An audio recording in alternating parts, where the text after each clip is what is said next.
ಈಗ ಜ್ಞಾನವನ್ನು ತಗೊಳ್ಳೋಣ. ಈಗಾಗಲೇ ಮೇಡಮ್ ಅವರು ಆಗಮಿಸಿದ್ದಾರೆ. ಅವ್ರ ವೇದಿಕೆಗೆ ಸ್ವಾಗತ ಕೋರೋಣ. Welcome madam. ಶುಭೋದಯ. ಶುಭೋದಯ ಸರ್, ಥ್ಯಾಂಕ್ ಯು. ಮುಂದುವರ್ಸೋಣ. ಎಸ್. ಎಲ್ರಿಗೂ ನಮಸ್ಕಾರ. ನನ್ನ ಆತ್ಮಗುರುಗಳಾದ ಬ್ರಹ್ಮರ್ಷಿ ಪಿತಾಮಹ ಸುಭಾಷ್ ಪತ್ರಿಜಿ ಅವರಿಗೆ ಕೃತಜ್ಞತಾಪೂರ್ವಕವಾಗಿ ನಮನಗಳನ್ನ ಸಲ್ಲಿಸ್ತಾ, ನನಗೆ ಜನ್ಮ ಕೊಟ್ಟ ನನ್ನ ತಂದೆ ತಾಯಿಯರನ್ನ ನೆನೆಸ್ತಾ, ಜ್ಞಾನೇಂದ್ರಿಯ ಮತ್ತು ಕರ್ಮೇಂದ್ರಿಯಗಳ ಕುರಿತು ನಿನ್ನೆ ದಿವಸ ಏನೇನನ್ನ ತಿಳ್ಕೊಂಡ್ವಿ ಅಂತ ಮನನ ಮಾಡ್ಕೊಂಡು ಬರೋಣ. ಈ ಕರ್ಮಭೂಮಿಯಲ್ಲಿ ಮನುಷ್ಯನ ಚಟುವಟಿಕೆಯ ಕ್ಷೇತ್ರದಲ್ಲಿ ಕೆಲಸಗಳಲ್ಲಿ ಕಾರ್ಯಗಳಲ್ಲಿ ತೊಡಗೋಕ್ಕೆ ಮಾನವನಲ್ಲಿ 24 ಸಂಪನ್ಮೂಲ ಇದೆ, ಅಂಶಗಳಿದೆ ಅಂತ ಅನ್ಕೋಬಹುದು.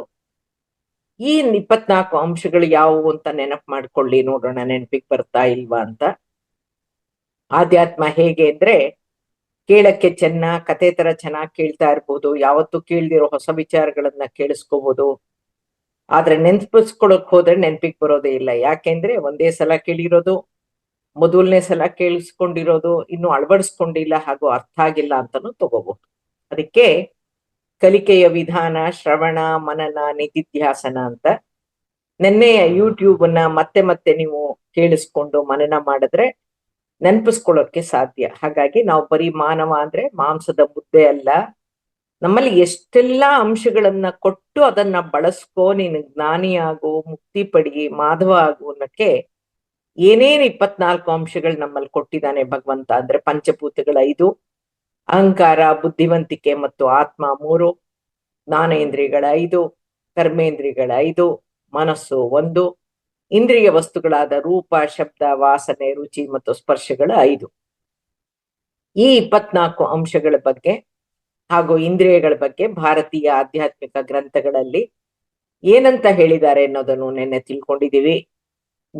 ಇಂದ್ರಿಯಗಳಲ್ಲಿ 3 ತರ ಇದೆ: ಜ್ಞಾನೇಂದ್ರಿಯ, ಕರ್ಮೇಂದ್ರಿಯ, ಉಭಯೇಂದ್ರಿಯ ಅಂತ. ಇಂದ್ರಿಯಗಳಲ್ಲಿ ಪಂಚಮಹಾಭೂತ ತತ್ವಗಳ ಪಾತ್ರ ಏನು ಅನ್ನೋದನ್ನ ನೋಡಿದೀವಿ. ಕಣ್ಣು, ಕಿವಿ, ಮೂಗು, ನಾಲ್ಗೆ, ಚರ್ಮವನ್ನ ಯಾಕೆ ಜ್ಞಾನೇಂದ್ರಿಯ ಅಂತ ಕರೀತಾರೆ, ಈ ಇಂದ್ರಿಯಗಳ ಮೂಲಕ ಗ್ರಹಿಸಿದಂತ ಮಾಹಿತಿ ಹೇಗೆ ಜ್ಞಾನ ಅನ್ಸ್ಕೊಳ್ಳುತ್ತೆ ಅನ್ನೋದನ್ನು ತಿಳ್ಕೊಂಡ್ವಿ. ಜೊತೆಗೆ ಜ್ಞಾನೇಂದ್ರಿಯಗಳ ಮೂಲಕನೂ ಪಾಪಗಳು ಉಂಟಾಗತ್ತಾ, ನಮ್ಮಿಂದ ತಪ್ಪುಗಳಾಗತ್ತಾ, ಪಾಪಕರ್ಮಗಳು ಉಂಟಾಗತ್ತಾ ಅನ್ನೋ ಪ್ರಶ್ನೆ ನಮ್ಮಲ್ಲಿ ಹುಟ್ಟಿತ್ತು ಅಲ್ವಾ. ಉದಾಹರಣೆಗೆ, ಒಂದು ಚಾಕುವಿನ ಉಪಯೋಗ ಏನು ಅಂತಂದಾಗ, ಹಣ್ಣುಗಳನ್ನ, ತರಕಾರಿಗಳನ್ನ ಹೆಚ್ಚಬಹುದು, ಪೇಪರ್ ಕತ್ತರಿಸ್ಬೋದು, ಔಷಧಿ ಬಾಟ್ಲನ್ನ ಮುಚ್ಚಳವನ್ನ ತೆಗಿಬಹುದು ಅಂತ ಹೇಳ್ತೀವಿ ನಾವು. ನಕಾರಾತ್ಮಕವಾಗಿ ಚಿಂತನೆ ಮಾಡೋರು ಆತ್ಮರಕ್ಷಣೆಯ ಸಂದರ್ಭದಲ್ಲಿ ಕೊಲೆ ಮಾಡೋಕೆ, ಸುಲಿಗೆ ಮಾಡಕ್ಕೆ, ಹೆದರ್ಸಕ್ಕೂ ಬಳಸ್ಬೋದು ಅಂತ ಯಾರೂ ಕೂಡ ಹೇಳಲ್ಲ, ಎಲ್ಲೂ ಹೇಳಲ್ಲ. ಯಾಕೆಂದ್ರೆ ಧರ್ಮ ಅಂದ್ರೆ ಅದನ್ನ ವಿವರಣೆ ಹೇಗ್ ಕೊಡುತ್ತೆ ಆಧ್ಯಾತ್ಮದಲ್ಲಿ ಅಂದ್ರೆ, ಏನ್ ಮಾಡಬಹುದು, ಏನ್ ಮಾಡ್ಬೇಕು ಅಂತ ಮಾತ್ರನೇ ಸೂಚಿಸುತ್ತೆ ಹೊರತು ಏನೇನ್ ಮಾಡಬಾರ್ದು ಅಂತ ಎಲ್ಲೂ ಹೇಳಲ್ಲ. ಆದ್ರೆ ಆಧ್ಯಾತ್ಮಿಕವಾಗಿ ಯಾವುದೇ ಕರ್ಮದ ಹಿಂದೆ, ಕಾರ್ಯದ ಹಿಂದೆ ಅದಕ್ಕೊಂದು ಕಾರಣ ಇರುತ್ತೆ, ಆ ಕಾರ್ಯಕ್ಕೊಂದು ಪರಿಣಾಮ ಇರುತ್ತೆ. ಅದು ಪುಣ್ಯನೂ ಆಗ್ಬಹುದು, ಪಾಪನೂ ಆಗ್ಬಹುದು. ಏನೇ ಆದ್ರೂ ಕೂಡ ಅದನ್ನ ಅನುಭವಿಸಕ್ಕೆ ಮತ್ತೆ ಮತ್ತೆ ಹುಟ್ಲೇಬೇಕು. ಹಾಗೆ ಜ್ಞಾನಕ್ಕಾಗಿ ಭಗವಂತ ಇಂದ್ರಿಯಗಳನ್ನ ಕೊಟ್ಟು ಅದರ ಬಳಕೆಯ ಸ್ವತಂತ್ರವನ್ನ ನಮ್ಗೆ ಬಿಟ್ಟ. ಹಾಗಾಗಿ ದೃಶ್ಯೇಂದ್ರಿಯಗಳಾದ ಕಣ್ಣುಗಳಿಂದ, ಶ್ರವಣೇಂದ್ರಿಯಗಳಿಂದ, ಘ್ರಾಣೇಂದ್ರಿಯ ಅಂದ್ರೆ ಮೂಗಿನಿಂದ, ಜಿಹ್ವೇಂದ್ರಿಯ ರುಚಿ ಗ್ರಹಿಕೆಯ ಬಾಯಿ ನಾಲ್ಗೆಯಿಂದ ಯಾವ್ಯಾವ ರೀತಿಯಲ್ಲಿ ನಮ್ಮಿಂದ ತಪ್ಪಾಗಬಹುದು ಅಂತ ನೋಡಿದ್ವಿ, ಅಥವಾ ನಮ್ಮಿಂದ ತಪ್ಪಾಗಿ ಬಳಕೆಯಾಗಿರಬಹುದು ಅಂತ ನೋಡಿದ್ವಿ. ಈ ದಿವಸ 5ನೇ ಜ್ಞಾನೇಂದ್ರಿಯವಾದ ಸ್ಪರ್ಶೇಂದ್ರಿಯವಾದ ಚರ್ಮಕ್ಕೆ ಸಂಬಂಧಪಟ್ಟಂಗೆ ವಿಚಾರಗಳನ್ನ ತಿಳ್ಕೊಂಡು ಆಮೇಲೆ ಕರ್ಮೇಂದ್ರಿಯಗಳ ಬಗ್ಗೆ ತಿಳ್ಕೊಳ್ಳೋಣ. ಸೊ ನಿನ್ನೆ ದಿವಸ 4 ಸ್ಪರ್ಶೇಂದ್ರಿಯಗಳ ಬಗ್ಗೆ ಹೇಳಿದ್ದೆ. ಇವತ್ತು 5ನೇ ಸ್ಪರ್ಶೇಂದ್ರಿಯ ಚರ್ಮ. ಪೋಷಕರು ಮಕ್ಕಳ ಮೇಲಿನ ಪ್ರೀತಿನ, ಮಮತೆನ, ಮೆಚ್ಚುಗೆನ ಹೇಗೆ ಪ್ರದರ್ಶಿಸ್ತಾರೆ? ಮಕ್ಕಳನ್ನ ಮುದ್ದಾಡೋ ಮೂಲಕ. ಮಕ್ಕಳು ಬಿದ್ದು ಗಾಯ ಮಾಡ್ಕೊಂಡಾಗ, ಅಳತಿರುವಾಗ ಸಮಾಧಾನ ಮಾಡೋದೇ ಮಕ್ಕಳನ್ನ ಎತ್ಕೊಂಡು ಅಥವಾ ತೊಡೆ ಮೇಲೆ ಕೂರಿಸ್ಕೊಂಡೇನೆ. ಆ ಸ್ಪರ್ಶದಿಂದ, ಸಮಾಧಾನದ ಮಾತುಗಳಿಂದಾನೆ, ಪ್ರೀತಿ ಕರುಣೆಯ ಮಾತಿನಿಂದಾನೇನೆ ಮಕ್ಕಳ ನೋವು, ದುಃಖ ಕಡಿಮೆ ಆಗೋದು. ಸಂಗ್ರಹಿಸಿದ ಭಾವನೆಗಳನ್ನ, ಪ್ರೀತಿಯನ್ನ, ಫೀಲ್ ಅಥವಾ ಟಚ್ ಅನ್ನೋ ಮೂಲಕ, ಸ್ಪರ್ಶದ ಮೂಲಕ ವ್ಯಕ್ತಪಡಿಸೋ ಮೂಲಕನೇ ಸ್ನೇಹ ಸಂಬಂಧಗಳನ್ನ ಪ್ರಕಟಪಡಿಸೋದು. ಕುಟುಂಬಗಳಲ್ಲಿ ನೈತಿಕ ಸ್ನೇಹ ಸಂಬಂಧಗಳಲ್ಲಿ ಇದು ಸಹಜ, ಆರೋಗ್ಯಕರ ಇಂದ್ರಿಯ ಪ್ರಕ್ರಿಯೆ ಕೂಡ. ಈ ಸ್ನೇಹ ಸಂಬಂಧಗಳ ಎಲ್ಲೆ ಮೀರಿದಾಗ, ಇಂದ್ರಿಯ ಚಾಪಲ್ಯಗಳು ಉತ್ಪತ್ತಿಯಾದಾಗ, ಮನಸ್ಸನ್ನ ನಿಗ್ರಹಿಸಕ್ಕಾಗ್ದೇನೆ ಮನಸ್ಸನ್ನ ಹೋದಂಗೆ ಎಲ್ಲಿ ಹೋಗುತ್ತೋ ಹೋಗ್ಲಿ ಅಂತ ಹರಿಬಿಟ್ಟಾಗ, ಅವರ ಬುದ್ಧಿ ವಿವೇಕ ಕೆಲಸ ಮಾಡದೇ ಇದ್ದಾಗ, ಅವರಿಗೆ ಆತ್ಮಸಾಕ್ಷಿ ಅನ್ನೋ ಅರಿವು ಇಲ್ಲದೆ ಇದ್ದಾಗ, ಕ್ಷಣಿಕ ಸ್ಪರ್ಶ ಸುಖದ ಆಕರ್ಷಣೆಯಿಂದ ಅನೈತಿಕ ಸಂಬಂಧಗಳು ಸೃಷ್ಟಿಯಾಗೋದು ಕೂಡ ಇದೇ ಸ್ಪರ್ಶೇಂದ್ರಿಯದಿಂದ. ಪಡೀಲೇಬೇಕು ಅನ್ನೋ ಹಠ, ಚಟ ಚಾಪಲ್ಯಕ್ಕೆ ಬಿದ್ದಾಗ್ಲೇನೆ ಅರಿಷಡ್ವರ್ಗಗಳು ತಲೆ ಎತ್ತೋದು. ಅರಿಷಡ್ವರ್ಗಗಳು ಅಂದ್ರೆ ಕಾಮ, ಕ್ರೋಧ, ಮೋಹ, ಲೋಭ, ಮದ, ಮತ್ಸರಗಳ ತಲೆ ಎತ್ತಿ ಕೊಲೆಗಳಲ್ಲಿ ಕೊನೆಗೊಳ್ಳೋದು. ಯಾವಾಗ ಮಾನವ ನೈತಿಕತೆಯ ವೈಯಕ್ತಿಕ ಎಲ್ಲೆಗಳನ್ನ ಮೀರಿ ಕ್ಷಣಿಕ ಸ್ಪರ್ಶ ಸುಖಕ್ಕೆ ದಾಸನಾಗ್ತಾನೋ, ಆಗ ಅದು ಚಟಕ್ಕೆ ತಿರುಗಿ ಅಧರ್ಮದ ದಾರಿಯಲ್ಲಿ ಸಾಗಿ ಉಪಸ್ಥ ಕರ್ಮೇಂದ್ರಿಯಕ್ಕೆ ದಾಸನಾದ್ರೆ, ಅಂದ್ರೆ ಅಕ್ರಮ ಅನೈತಿಕ ಲೈಂಗಿಕ ಕ್ರಿಯೆಗಳಲ್ಲಿ ತೊಡಗಿದ್ರೆ, ಅದರ ಪರಿಣಾಮವಾಗಿ ಎಡ್ಗರ್ ಕೇಸೆ ಹೇಳಿರೋ ಪ್ರಕಾರ ಮುಂದೆ ಗುಪ್ತಾಂಗಗಳು ಬೇಗ ನಿಷ್ಕ್ರಿಯವಾಗಬಹುದು, ಗುಪ್ತಾಂಗಗಳಿಗೆ ವಾಸಿ ಆಗದೆ ಇರುವಂತ ಕಾಯಿಲೆಗಳು ಬರಬಹುದು, ಮೃಗೀಯ ವರ್ತನೆಗಿಳಿದ್ರೆ ಅಂದ್ರೆ ಅತ್ಯಾಚಾರದಲ್ಲಿ ತೊಡಗಿದ್ರೆ, ಕಂಡ ಹೆಣ್ಣನ್ನ ಬಯಸಿದ್ರೆ, ಅತ್ಯಾಚಾರವೆಸಗೋದ್ರಲ್ಲಿ ಸಾಮೂಹಿಕ ಅತ್ಯಾಚಾರ ಎಸಗೋದ್ರಲ್ಲಿ ತೊಡಗಿದ್ರೆ, ಮತ್ತೆ ಮುಂದೆ ಮಾನವ ಸಂಕುಲದಿಂದ ಹಿಂದಕ್ಕೆ ಪ್ರಾಣಿ ಸಂಕುಲಕ್ಕೆ ಹಿಂಬಡ್ತಿ ಪಡೆದು ಜೀವಿಸ್ಬೇಕಾಗುತ್ತಂತೆ. ಬೀದಿಯ ಹೆಣ್ಣು ನಾಯಿಯಾಗಿ ಹುಟ್ಟಿ ಆ ಕರ್ಮಫಲವನ್ನ ಅನುಭವಿಸ್ಬೇಕಾಗಿ ಬರುತ್ತಂತೆ. ಅವಕ್ಕೆ ಪ್ರಾಣಿಗಳಿಗೆ ನೈತಿಕತೆ ಅವೆಲ್ಲ ಇಲ್ಲ, ಪಾಪ ಪುಣ್ಯ ಇಲ್ಲ, ಅವಕ್ಕೆ ಲಿಮಿಟೆಡ್ ಆಗಿ ಇನ್ಸ್ಟಿಂಕ್ಟ್ ಕೊಟ್ಟಿರೋವಂಥದ್ದು. ಭಗವದ್ಗೀತೆಯ 3ನೇ ಅಧ್ಯಾಯದಲ್ಲಿ ಶ್ಲೋಕ 34ರಲ್ಲಿ ಈ ಕರ್ಮ ಬಂಧನದಿಂದ ಬಿಡುಗಡೆ ಹೇಗೆ ಹೊಂದಬಹುದು ಅಂತ ಇದೆ. ಏನಂತ ಇದೆ? ಇಂದ್ರಿಯಸ್ಯೇಂದ್ರಿಯಸ್ಯಾರ್ಥೆ ರಾಗದ್ವೇಷೌ ಅವಸ್ಥಿತೌ ತಯೋರ್ನ ವಶಮಾಗಚ್ಚೇತ್ತೌ ಹೆಸ್ಯ ಪರಿಪಂಥಿನೌ ಅಂತ. ಅಂದ್ರೆ ಪ್ರತಿಯೊಂದು ಇಂದ್ರಿಯ ಮತ್ತು ಇಂದ್ರಿಯಾರ್ಥ ವಿಷಯಗಳಲ್ಲಿ ರಾಗದ್ವೇಷಗಳು ಅಡಗಿ ಸ್ಥಿತವಾಗಿರುತ್ತೆ. ಮನುಷ್ಯನು ಇಂದ್ರಿಯಗಳ ವಶನ ಆಗ್ಬಾರ್ದು, ಏಕೆಂದ್ರೆ ರಾಗದ್ವೇಷಗಳೇ ಅವನ ಶ್ರೇಯಸ್ಸಿನ ಮಾರ್ಗದಲ್ಲಿ ವಿಘ್ನವನ್ನು ಉಂಟು ಮಾಡುವಂತ ಮಹಾಶತ್ರುಗಳಾಗಿವೆ ಅಂತ ಇದೆ. ಅಂದ್ರೆ ಯಾವಾಗ ಜ್ಞಾನೇಂದ್ರಿಯಗಳನ್ನ ನೈತಿಕ ಸಿದ್ಧಾಂತಗಳೆಲ್ಲ ವ್ಯಾಪ್ತಿಯಲ್ಲಿ ಬೆಳೆಸಿ ಜ್ಞಾನ ಪ್ರಾಪ್ತಿಗೆ ಅವಕಾಶ ಮಾಡ್ಕೊಳ್ಳದೇನೆ ನೈತಿಕ ವ್ಯಾಪ್ತಿ ಮೀರಿ ಅನೈತಿಕತೆಯ ಸಾಗರದಲ್ಲಿ ವಿಹರ್ಸಕ್ಕೆ ಹೋದರೆ, ಸಾಗರದ ಸೆಳೆತಕ್ಕೆ ಅಬ್ಬರಿಸುವಂತ ಆ ಅಲೆಗಳಲ್ಲಿ ಮುಳುಗೋ ಸಾಧ್ಯತೆಗಳೇ ಹೆಚ್ಚಾಗಿ ಆತ್ಮನಲ್ಲಿ ನಕಾರಾತ್ಮಕ ಕರ್ಮಗಳು ಉಂಟಾಗಿ ಮುಂದಿನ ಜೀವನದಲ್ಲಿ ಆ ನಕಾರಾತ್ಮಕ ಕರ್ಮಗಳಿಗೆ ತಕ್ಕಂತೆ ಅನುಭವಿಸ್ಬೇಕಾಗಿ ಬರೋದಂತೂ ನಿಶ್ಚಿತ. ತನ್ನ ತಪ್ಪುಗಳು ಅರಿವಾಗೋವರೆಗೂ, ಪಾಪ ಪ್ರಜ್ಞೆ ಅವನಲ್ಲಿ ಕಾಡೋವರೆಗೂ, ತಾನು ಪಶ್ಚಾತ್ತಾಪ ಪಡೋವರೆಗೂ, ಪ್ರಾಯಶ್ಚಿತ್ತ ಮಾಡ್ಕೊಳ್ಳೋವರೆಗೂ ಪುನರ್ಜನ್ಮ ಕಟ್ಟಿಟ್ಟ ಬುದ್ಧಿ. ವಾಸ್ತವ ಜನ್ಮದಲ್ಲೇ ನೈತಿಕತೆಯನ್ನ ಅರಿತು ನೈತಿಕ ಪ್ರಜ್ಞೆಯಿಂದ ಜೀವಿಸ್ತಾ ಆತ್ಮ ಸಂಯಮವನ್ನ ಕಾಪಾಡಿಕೊಳ್ಳುತ್ತಾ ದುಶ್ಚಟಗಳಿಗೆ ಬೀಳದೆ ಇಂದ್ರಿಯ ಚಾಪಲ್ಯಕ್ಕೆ ದಾಸನಾಗದೆ ಆತ್ಮಸಾಕ್ಷಿಯಿಂದ ಜೀವಿಸಿದ್ರೆ ಪ್ರತಿ ಕ್ಷಣ ತನ್ನ ಹುಟ್ಟಿನ ಉದ್ದೇಶವನ್ನ ಪೂರೈಸುವಂತ ಗುರಿ ಹೊಂದಿದಾಗ ಅವರಿಂದ ಸಕಾರಾತ್ಮಕವಾಗಿ ಕಾಯ ವಾಚ ಮನಸ್ಸ ಕರ್ಮಗಳೇ ಆಗ್ತಾ ಸದ್ಗುಣಗಳು ದೈವಿ ಗುಣಗಳೇ ಅವರಲ್ಲಿ ಮೂಡ್ತಾ ಆಧ್ಯಾತ್ಮಿಕ ಬೆಳವಣಿಗೆ ಸಾಗುತ್ತೆ. ಜ್ಞಾನೇಂದ್ರಿಯಗಳನ್ನ ತಪ್ಪಾಗಿ ಬಳಸಿದಾಗ ಅದರ ಪರಿಣಾಮಗಳೇನಾಗಬಹುದು ಅನ್ನೋದನ್ನ ನೋಡಿದ್ವಿ. ಈಗ ಕರ್ಮೇಂದ್ರಿಯಗಳನ್ನ ತಪ್ಪಾಗಿ ಬಳಸಿದಾಗ ಯಾವ್ಯಾವ ರೀತಿಯಲ್ಲಿ ಅವು ನಕಾರಾತ್ಮಕ ಕರ್ಮಗಳಾಗಿ ಪಾಪಕರ್ಮಗಳಾಗಿ ಪರಿಣಮಿಸುತ್ತೆ ಅಂತ ನೋಡೋಣ. ಪಂಚಕರ್ಮೇಂದ್ರಿಯಗಳು ಯಾವುದು ಅಂದ್ರೆ ವಾಕ್, ಪಾಣಿ, ಪಾದ, ಪಾಯು ಹಾಗೂ ಉಪಸ್ಥ. ಅಂದ್ರೆ ನಾಲಿಗೆ, ಬಾಯಿ, ಕೈಗಳು, ಕಾಲ್ಗಳು, ಗುದದ್ವಾರ ಹಾಗೂ ಜನನಾಂಗಗಳು. ಪತ್ರಿ ಸರ್ ನಮ್ಗೆ ಯಾವಾಗ್ಲೂ ಹೇಳ್ತಾ ಇದ್ರು, ಅಜ್ಞಾನದಿಂದ ಪಾಪ, ಪಾಪಗಳಿಂದ ರೋಗ, ಕೃತಜನ್ಮ ಪಾಪಂ ವ್ಯಾಧಿ ರೂಪೇಣ ಪೀಡಿತೆ ಅಂತ. ಸೊ ಇಲ್ಲಿ ನಮ್ಗೆ ಕಾಯಿಲೆಗಳು ಬರಕ್ಕೆ ಕಾರಣ ಒಂದು ಅಜ್ಞಾನ, ಇನ್ನೊಂದು ಹಿಂದಿನ ಜನ್ಮಗಳಲ್ಲಿ ನಾವು ಮಾಡಿರುವಂತ ಪಾಪ ಕರ್ಮಗಳು. ಈ ಸೂಕ್ಷ್ಮಗಳನ್ನ ನಾವು ತಿಳ್ಕೊಳ್ಳದೇನೆ ಜ್ಞಾನೇಂದ್ರಿಯಗಳನ್ನಾಗ್ಲಿ ಕರ್ಮೇಂದ್ರಿಯಗಳನ್ನಾಗ್ಲಿ ತಪ್ಪಾಗಿ ಬಳಸಿ ಕರ್ಮಚಕ್ರದಲ್ಲಿ ಸಿಲುಕೊಳ್ತಾ ಇದೀವಿ ಅನ್ನೋ ಅರಿವು ನಮ್ಮಲ್ಲಿ ಮೂಡ್ಬೇಕು. ನಾವು ತಿಳ್ಕೊಳ್ಳೇಬೇಕಾಗಿರುವಂತ ವಿಚಾರಗಳು ಕರ್ಮೇಂದ್ರಿಯಗಳ ಬಗ್ಗೆ ಏನಂದ್ರೆ, ಒಂದೊಂದೇ ಕರ್ಮೇಂದ್ರಿಯಗಳನ್ನ ತಗೊಂಡು ನೋಡ್ತಾ ಹೋಗೋಣ. ಭಗವಂತ ನಮ್ಗೆ ಕೈಗಳನ್ನ ಕೊಟ್ಟಿರೋದು ದಾನ ಮಾಡಕ್ಕೆ, ಸ್ವೀಕಾರ ಮಾಡಕ್ಕೆ, ಏನನ್ನಾದ್ರೂ ಭದ್ರವಾಗಿ ಹಿಡ್ಕೊಳ್ಳೋಕೆ, ಊಟ ಮಾಡಕ್ಕೆ, ಬರೆಯೋಕೆ, ದಾಖಲ್ಸಕ್ಕೆ, ದುಡಿಯೋಕೆ, ಕಲೆಗೆ ಬಳಸೋಕೆ. ಆದ್ರೆ ನಾವದನ್ನ ಕಳ್ಳತನ ಮಾಡಕ್ಕೆ, ಬೇರೆಯವರ ಆಸ್ತಿಯನ್ನ, ಅವರ ದೇಹವನ್ನ ನಾಶಗೊಳಿಸೋಕೆ, ಕೊಲೆ ಮಾಡಕ್ಕೆ ಬಳಸಿದ್ರೆ ಅದಕ್ಕೆ ತಕ್ಕ ನಕಾರಾತ್ಮಕ ಕರ್ಮಗಳು ಉಂಟಾಗುತ್ತೆ. ಅದರ ಪರಿಣಾಮಗಳು ಕೂಡ ಉಂಟಾಗಿ ನಾವು ಅನುಭವಿಸ್ಬೇಕಾಗತ್ತೆ. ನಮ್ಮಿಂದ ತಪ್ಪಾಗದಂಗೆ ಎಚ್ಚರ ವಹಿಸ್ಬೇಕಾಗಿರೋದು, ನಿರ್ಧಾರ ತಗೋಬೇಕಾಗಿರೋದು, ನಮ್ಮ ಮನಸ್ಸು ಮತ್ತು ಬುದ್ಧಿಯನ್ನ ನಮ್ಮ ಹಿಡಿತದಲ್ಲಿ ಇಟ್ಕೊಳ್ಳೋ ಮೂಲಕ ನಾವು ತಪ್ಪುಗಳಾಗದಂಗೆ ನೋಡ್ಬೋದು. ಈಗ ಕಾಲುಗಳು, ಭಗವಂತ ನಮ್ಗೆ ಕಾಲುಗಳನ್ನ ಯಾಕೆ ಕೊಟ್ಟಿದ್ದಾನೆ? ಸ್ವತಂತ್ರವಾಗಿ ನಡೆಯೋಕೆ, ಒಂದು ಕಡೆಯಿಂದ ಮತ್ತೊಂದ್ ಕಡೆಗೆ ಹೋಗಕ್ಕೆ, ನಾವು ನಿರ್ಧರಿಸಿರೋ ಜಾಗಕ್ಕೆ ನಮ್ಮ ಕಾಲುಗಳು ಕರ್ಕೊಂಡು ಹೋಗುತ್ತವೆ. ನಮ್ಮ ಚಟ ಜೂಜಾಗಿದ್ರೆ ಅಲ್ಲಿಗೆ, ಕುಡಿತವಾಗಿದ್ರೆ ಬಾರ್ಗೆ, ಸ್ತ್ರೀಲೋಲನಾಗಿದ್ರೆ ಅಂದ್ರೆ ವುಮನೈಸರ್ ಆಗಿದ್ರೆ ವೇಶ್ಯ ಮನೆಗೋ ಅಥವಾ ಪರಸ್ತ್ರೀಯರ ಮನೆಗೋ ಕರ್ಕೊಂಡು ಹೋಗುತ್ತೆ. ಅದೇ ಆಧ್ಯಾತ್ಮಿ ಆಗಿದ್ರೆ ಸತ್ಸಂಗಕ್ಕೋ, ದೇವಸ್ಥಾನಕ್ಕೋ, ಧ್ಯಾನಕ್ಕೋ ಕರ್ಕೊಂಡು ಹೋಗುತ್ತೆ. ವಿದ್ಯಾರ್ಥಿ ಆಗಿದ್ರೆ ಇಲ್ಲಿ ಕರ್ಕೊಂಡು ಹೋಗುತ್ತೆ, ಶಾಲಾ ಕಾಲೇಜಿಗೆ ಕರ್ಕೊಂಡು ಹೋಗುತ್ತೆ. ಸೊ ಆಯ್ಕೆ ನಿಮಗೆ ಬಿಟ್ಟಿರುವಂತಹದ್ದು, ನಮ್ಗೆ ಬಿಟ್ಟಿರುವಂತದ್ದು. ಆದ್ರಿಂದಾನೇ ಎಲ್ಲಿಗೆ ಹೋಗ್ಬೇಕು, ಯಾಕೆ ಹೋಗ್ಬೇಕು ಅನ್ನೋಕೆ ಗುರಿ ಇರ್ಬೇಕು.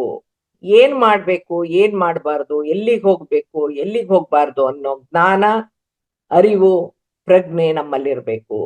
ಮಾರ್ಗದರ್ಶನ ಕೊಡೋಕೆ ಗುರುನೂ ಇರ್ಬೇಕು. ನನಗ್ ತಿಳಿದೇ ಇದ್ರೆ ಏನ್ ಮಾಡ್ಲಿ ಅಂತ ಕೇಳಕ್ಕೆ ಒಬ್ರು ಗುರು ಇರ್ಬೇಕು. ಅದಕ್ಕೆ ಹಿಂದಕ್ಕೆ ಹೇಳ್ತಾ ಇದ್ರು, ಗುರಿ ಮುಂದೆ ಗುರು ಹಿಂದೆ ಇರ್ಬೇಕು ಅಂತ ಹೇಳ್ತಾ ಇದ್ರು. ಆದ್ರೆ ನಾವು ನಮ್ಮ ಕಾಲುಗಳನ್ನ ವ್ಯಕ್ತಿಯನ್ನ ಒದೆಯೋಕೆ, ತುಳಿಯೋಕೆ, ಹಿಂಸಿಸಕ್ಕೆ, ಪ್ರಾಣಿ ಪಕ್ಷಿಗಳಿಗೆ ಹಾನಿ ಉಂಟು ಮಾಡೋಕೆ ಬಳಸಿದ್ರೆ, ಇಂದ್ರಿಯ ಚಪಲ ಚಟಗಳನ್ನ, ಲೈಂಗಿಕ ಆಸೆಗಳನ್ನ ತೀರಿಸ್ಕೊಳ್ಳೋ ಜಾಗಗಳಿಗೆ ಹೋಗೋಕೆ ಬಳಸಿದ್ರೆ ಎರಡು ರೀತಿಯ ನಷ್ಟ ಉಂಟಾಗುತ್ತೆ. ಒಂದು ಕಡೆ ಹಿಂದಿನ ಜನ್ಮಗಳಲ್ಲಿ ನಮ್ಮ ಸನ್ನಡತೆಯಿಂದ, ಸತ್ಕಾರ್ಯಗಳಿಂದ ಸಂಪಾದನೆ ಮಾಡಿರುವಂತ ಪುಣ್ಯ ಭಾಗ್ಯಗಳನ್ನ ಈ ಜನ್ಮದ ತಪ್ಪು ಕರ್ಮಗಳಿಂದ ಕಳ್ಕೊಳ್ತೀವಿ. ಇನ್ನೊಂದು, ನಿಮಗೆ ಕರ್ಮ ಸಿದ್ಧಾಂತ ಗೊತ್ತಿದೆಯೋ ಇಲ್ವೋ, ಪುನರ್ಜನ್ಮದಲ್ಲಿ ನಿಮಗೆ ನಂಬಿಕೆ ಇದೆಯೋ ಇಲ್ವೋ, ಪ್ರತಿ ನಕಾರಾತ್ಮಕ ಕರ್ಮದ ಪರಿಣಾಮಗಳನ್ನ ನಾವು ಅನುಭವಿಸಿಯೇ ತೀರ್ಬೇಕು. ಅದಕ್ಕೆ ಯಾವುದು ಶಾರ್ಟ್ ಕಟ್ ಮೆಥಡ್ ಇಲ್ಲ. ಮುಂದಿನ ಕರ್ಮೇಂದ್ರಿಯ ನಾಲ್ಗೆ. ನಾಲ್ಗೆ ರುಚಿಯನ್ನ ಗ್ರಹಿಸೋಕೆ ಇರುವಂತ ಇಂದ್ರಿಯ ಆದ್ರೂ ಕೂಡ ನಾಲ್ಗೆಯನ್ನ ವಾಕಿಂದ್ರಿಯ ಅಂತ ಕೂಡ ಹೇಳ್ತಾರೆ. ನಾಲ್ಗೆಯ ಜೊತೆ ಒಂದು ಧ್ವನಿ ಪೆಟ್ಟಿಗೆ ಇರುತ್ತೆ, ಅದನ್ನ ವೋಕಲ್ ಕಾರ್ಡ್ ಅಂತಾರೆ. ಸೊ ಹಾಗಾಗಿ ನಾಲ್ಗೆ ಇರೋರು ಎಲ್ರಿಗೂ ಮಾತು ಇಲ್ದೇ ಇರಬಹುದು, ಕಿವಿ ಕೇಳದೆ ಇದ್ರೆ ಮಾತು ಬರಲ್ಲ. ಅದಕ್ಕೆ ಸ್ಪೀಚ್ ಅಂಡ್ ಹಿಯರಿಂಗ್ ಅಂತ ಎರಡೂ ಒಂದಿಕ್ಕೊಂದಿಕ್ ಸಂಬಂಧಪಟ್ಟಿರೋದ್ರಿಂದ ಕಿವಿ ಕೇಳದೆ ಇದ್ರೆ ಮಾತು ಬರಲ್ಲ ಅನ್ನೋದು ಕೂಡ ಸತ್ಯ. ನಮ್ಮ ಅನಿಸಿಕೆಗಳನ್ನ, ಭಾವನೆಗಳನ್ನ ಮಾತಿನ ರೂಪದಲ್ಲಿ ಅಭಿವ್ಯಕ್ತಗೊಳಿಸೋಕೆ, ಎಕ್ಸ್ಪ್ರೆಸ್ ಮಾಡೋಕೆ ಇರೋ ಒಂದು ಸದವಕಾಶನೇ ವಾಕ್ ಶಕ್ತಿ. ಅದನ್ನ ಸದ್ಬಳಕೆ ಮಾಡ್ಕೊಂಡ್ರೆ ಬೆಳವಣಿಗೆ, ಸತ್ಕರ್ಮ. ದುರ್ಬಳಕೆ ಮಾಡ್ಕೊಂಡ್ರೆ ದುಷ್ಕರ್ಮ. ಅವನ್ ದುರ್ಬಳಕೆ ಮಾಡ್ಕೊಂಡ್ರೆ ಅವನತಿ ಅಥವಾ ಅಧೋಗತಿ ಪ್ರಾಪ್ತಿ.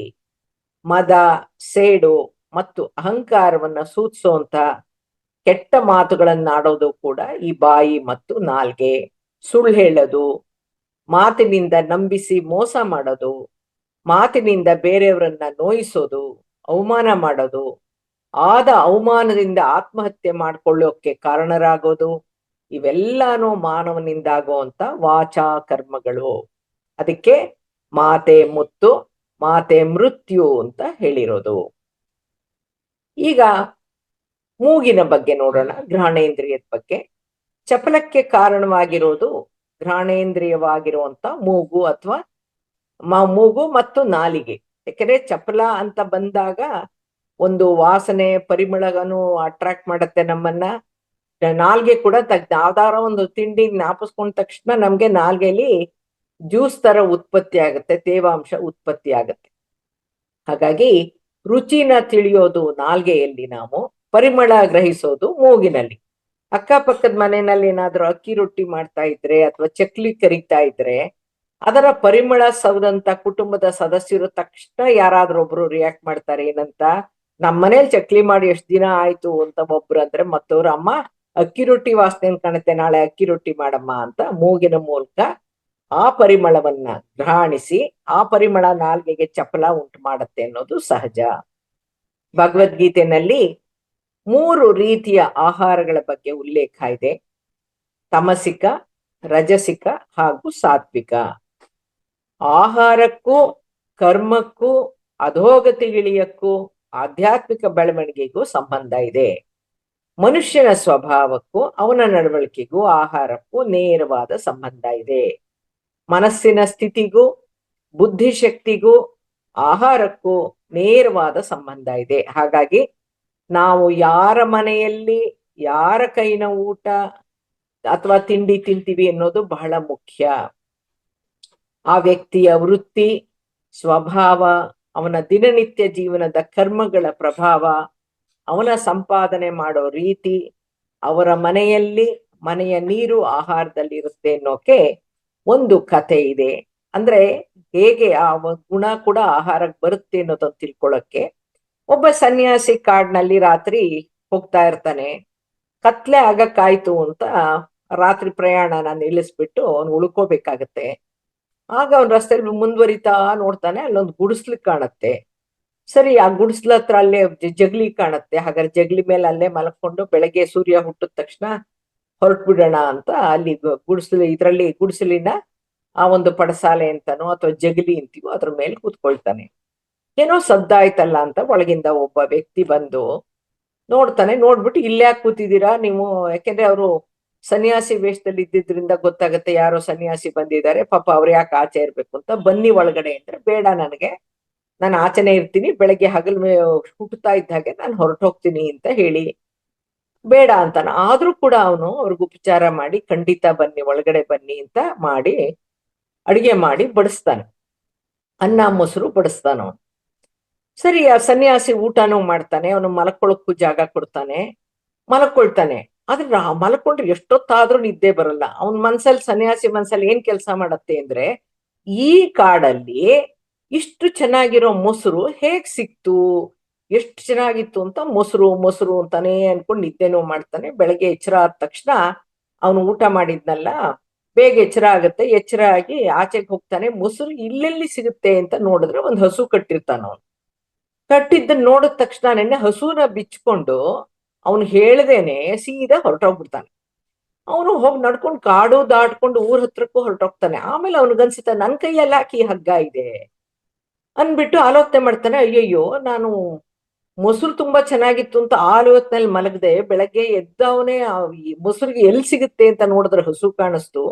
ಅದ್ನ ಎತ್ಕೊಂಡು ಬಂದ್ಬಿಟ್ಟೆ. ನಾನು ಎಂತ ತಪ್ಪು ಮಾಡ್ಬಿಟ್ಟೆ. ಪಾಪ ಅವ್ನು ನನ್ಗೆ ಉಳ್ಕೊಳಕ್ ಜಾಗ ಕೊಟ್ಟ, ಒಳ್ಳೆ ಮೊಸರು ಅನ್ನ ಹಾಕದವನ್ಗೆ ನಾನು ಈ ಒಂದು ಹಸುನ ಎತ್ಕೊಂಡ್ ಬಂದ್ಬಿಟ್ಟಿದ್ದೀನಲ್ಲ, ಎಂತ ತಪ್ಪು ಮಾಡಿದೆ ಅಂತ ವಾಪಸ್ ಬಂದು ಆ ಹಸುನ, ನೋಡಪ್ಪ ನನಗೆ ಯಾತಕ್ಕೆ ತಗೊಂಡ್ ಹೋದೆ ಅಂತ ನನಗ್ ಗೊತ್ತಿಲ್ಲ, ಅದಕ್ಕೋಸ್ಕರವಾಗಿ ನಾನು ತಪ್ಪು ಕೇಳ್ಕೊಂಡು ನಿನಗ್ ವಾಪಸ್ ಕೊಡ್ತಾ ಇದ್ದೀನಿ ಅಂತ ಅವ್ನು ಹೇಳ್ತಾನೆ. ನೀವ್ ಇದು ಒಂದ್ ಎತ್ಕೊಂಡು ಹೋದ್ರಂತೆ ಇಂಥದ್ 10 ತಂದ್ಕೋತೀನಿ ನಾನು ಅಂತ ಹೇಳ್ತಾನೆ. ಆಗ ಇವನಿಗೆ ಅರ್ಥ ಆಗುತ್ತೆ ಸನ್ಯಾಸಿಗೆ, ಇವನು ಕಳ್ಳ. ಎಲ್ಲಿಂದಾನೋ ಹೊಡ್ಕೊಂಬಂದಿರೋ ಹಸುನ ಇವನು ಕಟ್ಟಿ ಹಾಲು ಕರೆದು ಮೊಸರು ಮಾಡಿ ಊಟ ಮಾಡ್ತಾ ಇರ್ತಾನೆ.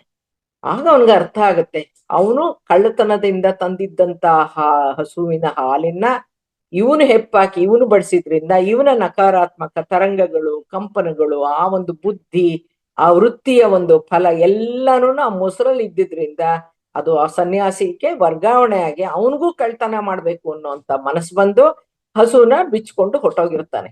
ಸೊ ಹಾಗಾಗಿ ನಾವು ಕಾಫಿ ಟೈಮ್ಗೆ ಹೋದ್ರೆ ಕಾಫಿ ಸಿಗುತ್ತೆ ಅವ್ರ ಮನೆಗೆ, ತಿಂಡಿ ಟೈಮ್ಗೆ ಹೋದ್ರೆ ತಿಂಡಿ ಸಿಗುತ್ತೆ, ಊಟ ಕಳೆದು ಹೋಗುತ್ತೆ ಅಂತ ಕಂಡವ್ರ ಮನೆಗೆ ನಾವು ಊಟಕ್ಕೆ ಹೋಗ್ಬಾರ್ದು, ತಿಂಡಿಗೆ ಹೋಗ್ಬಾರ್ದು. ಆದಷ್ಟು ಒಂದ್ ಲೋಟ ನೀರು ಕೂಡ ನಾವು ಋಣ ತಗೊಳ್ಬಾರ್ದು. ಯಾಕೆಂದ್ರೆ ಹಿಂದಿನ ಕಥೆಗಳಲ್ಲಿ, ಎಷ್ಟೋ ಕಥೆಗಳಲ್ಲಿ ನೀರಿನ ಋಣ ತೀರ್ಸಕ್ಕೋಸ್ಕರ ಒಂದು ಜನ್ಮ ಎತ್ತಿರುವಂತ ಕಥೆಗಳು ಇದೆ.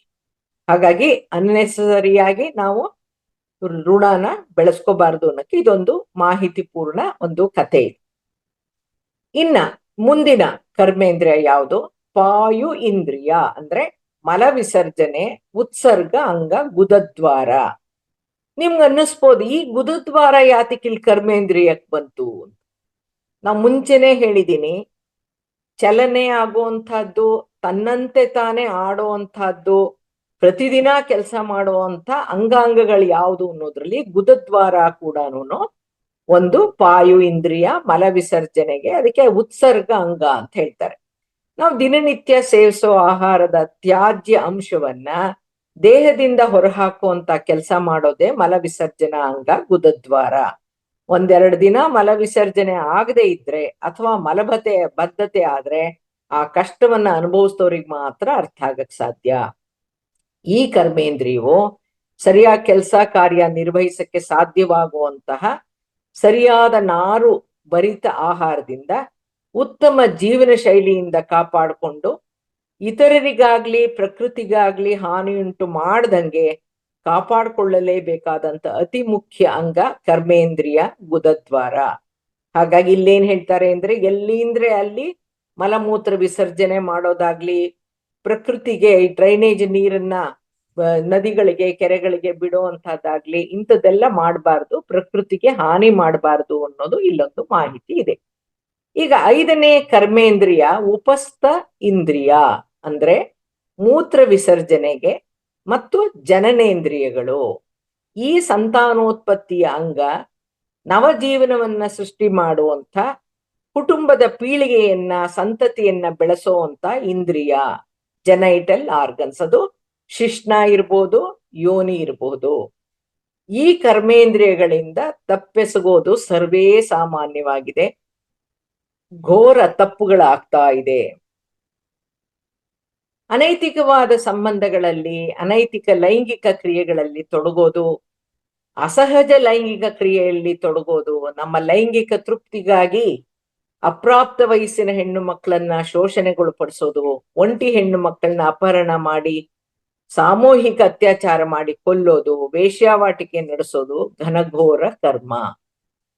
ವ್ಯಕ್ತಿ ಯಾವುದೇ ಉತ್ತಮ ವರ್ಗದಲ್ಲಿ, ಎಂತಹ ಸುಸಂಸ್ಕೃತರ ಕುಟುಂಬದಲ್ಲಿ ಹುಟ್ಟಿದ್ರೂ ಕೂಡ, ಉತ್ತಮ ಸ್ಥಿತಿಯಲ್ಲಿ ಬದುಕ್ತಾ ಇದ್ರೂನು ಆತ್ಮಸಾಕ್ಷಿಗೂ ಹೆದರದೆ ಅವನ ಅಧರ್ಮಯುತ ಅನೈತಿಕ ಕರ್ಮಗಳಿಂದ ಅವನು ಮಾನವ ಜನ್ಮವನ್ನ ಕಳ್ಕೊಳ್ಳೋಕೆ, ಕುಟುಂಬದಿಂದಲೂ ಸಮಾಜದಿಂದಲೂ ತಿರಸ್ಕೃತನಾಗೋಕೆ, ಮರ್ಮಾಂಗದ ಗೌಪ್ಯ ಕಾಯಿಲೆಗಳಿಗೆ ತುತ್ತಾಗಕ್ಕೆ ಕಾರಣ ಅವನ ಗತ ಜನ್ಮಗಳ ನಡವಳಿಕೆಗಳು, ಚಟಗಳು, ವಾಸನೆಗಳು, ಸ್ನೇಹ ಸಹವಾಸಗಳು. ಯಾರು ಸಾಂಗತ್ಯ ಸುಖಕ್ಕೆ ದಾಸರಾಗಿ ಸಂಗಾತಿಗಳಿಗಾಗಿ ಪ್ರಾಣಿಗಳಂತೆ ವರ್ತಿಸ್ತಾ ಇರ್ತಾರೋ ಅವರು ಮುಂದಿನ ಜನ್ಮಗಳಲ್ಲಿ ಮತ್ತೆ ಪ್ರಾಣಿಗಳಾಗಿ, ಅದರಲ್ಲೂ ಬೀದಿ ನಾಯಿಗಳಾಗಿ ಹುಟ್ಟುತ್ತಾರೆ ಅಂತ ಉದಯ ಟಿವಿ ಕಥಾಸಾರ ಕಾರ್ಯಕ್ರಮದಲ್ಲಿ ರೂಪಶ್ರೀ ಮೇಡಮ್ ಅವರು ಹೇಳಿದ್ರು. ಪ್ರಾಣಿಗಳಲ್ಲಿ ವಿಜೃಂಭಿಸೋದೇ ಕಾಮ, ಅದೇ ಸೆಕ್ಸುವಲ್ ಡಿಸೈರ್ ಅಂತ ತೈತ್ತಿರೀಯ ಉಪನಿಷತ್ತಿನಲ್ಲಿ ಇದೆಯಂತೆ.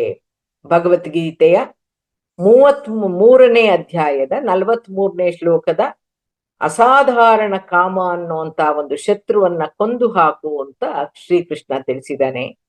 ಏನಂತ ಹೇಳಿದಾನೆ?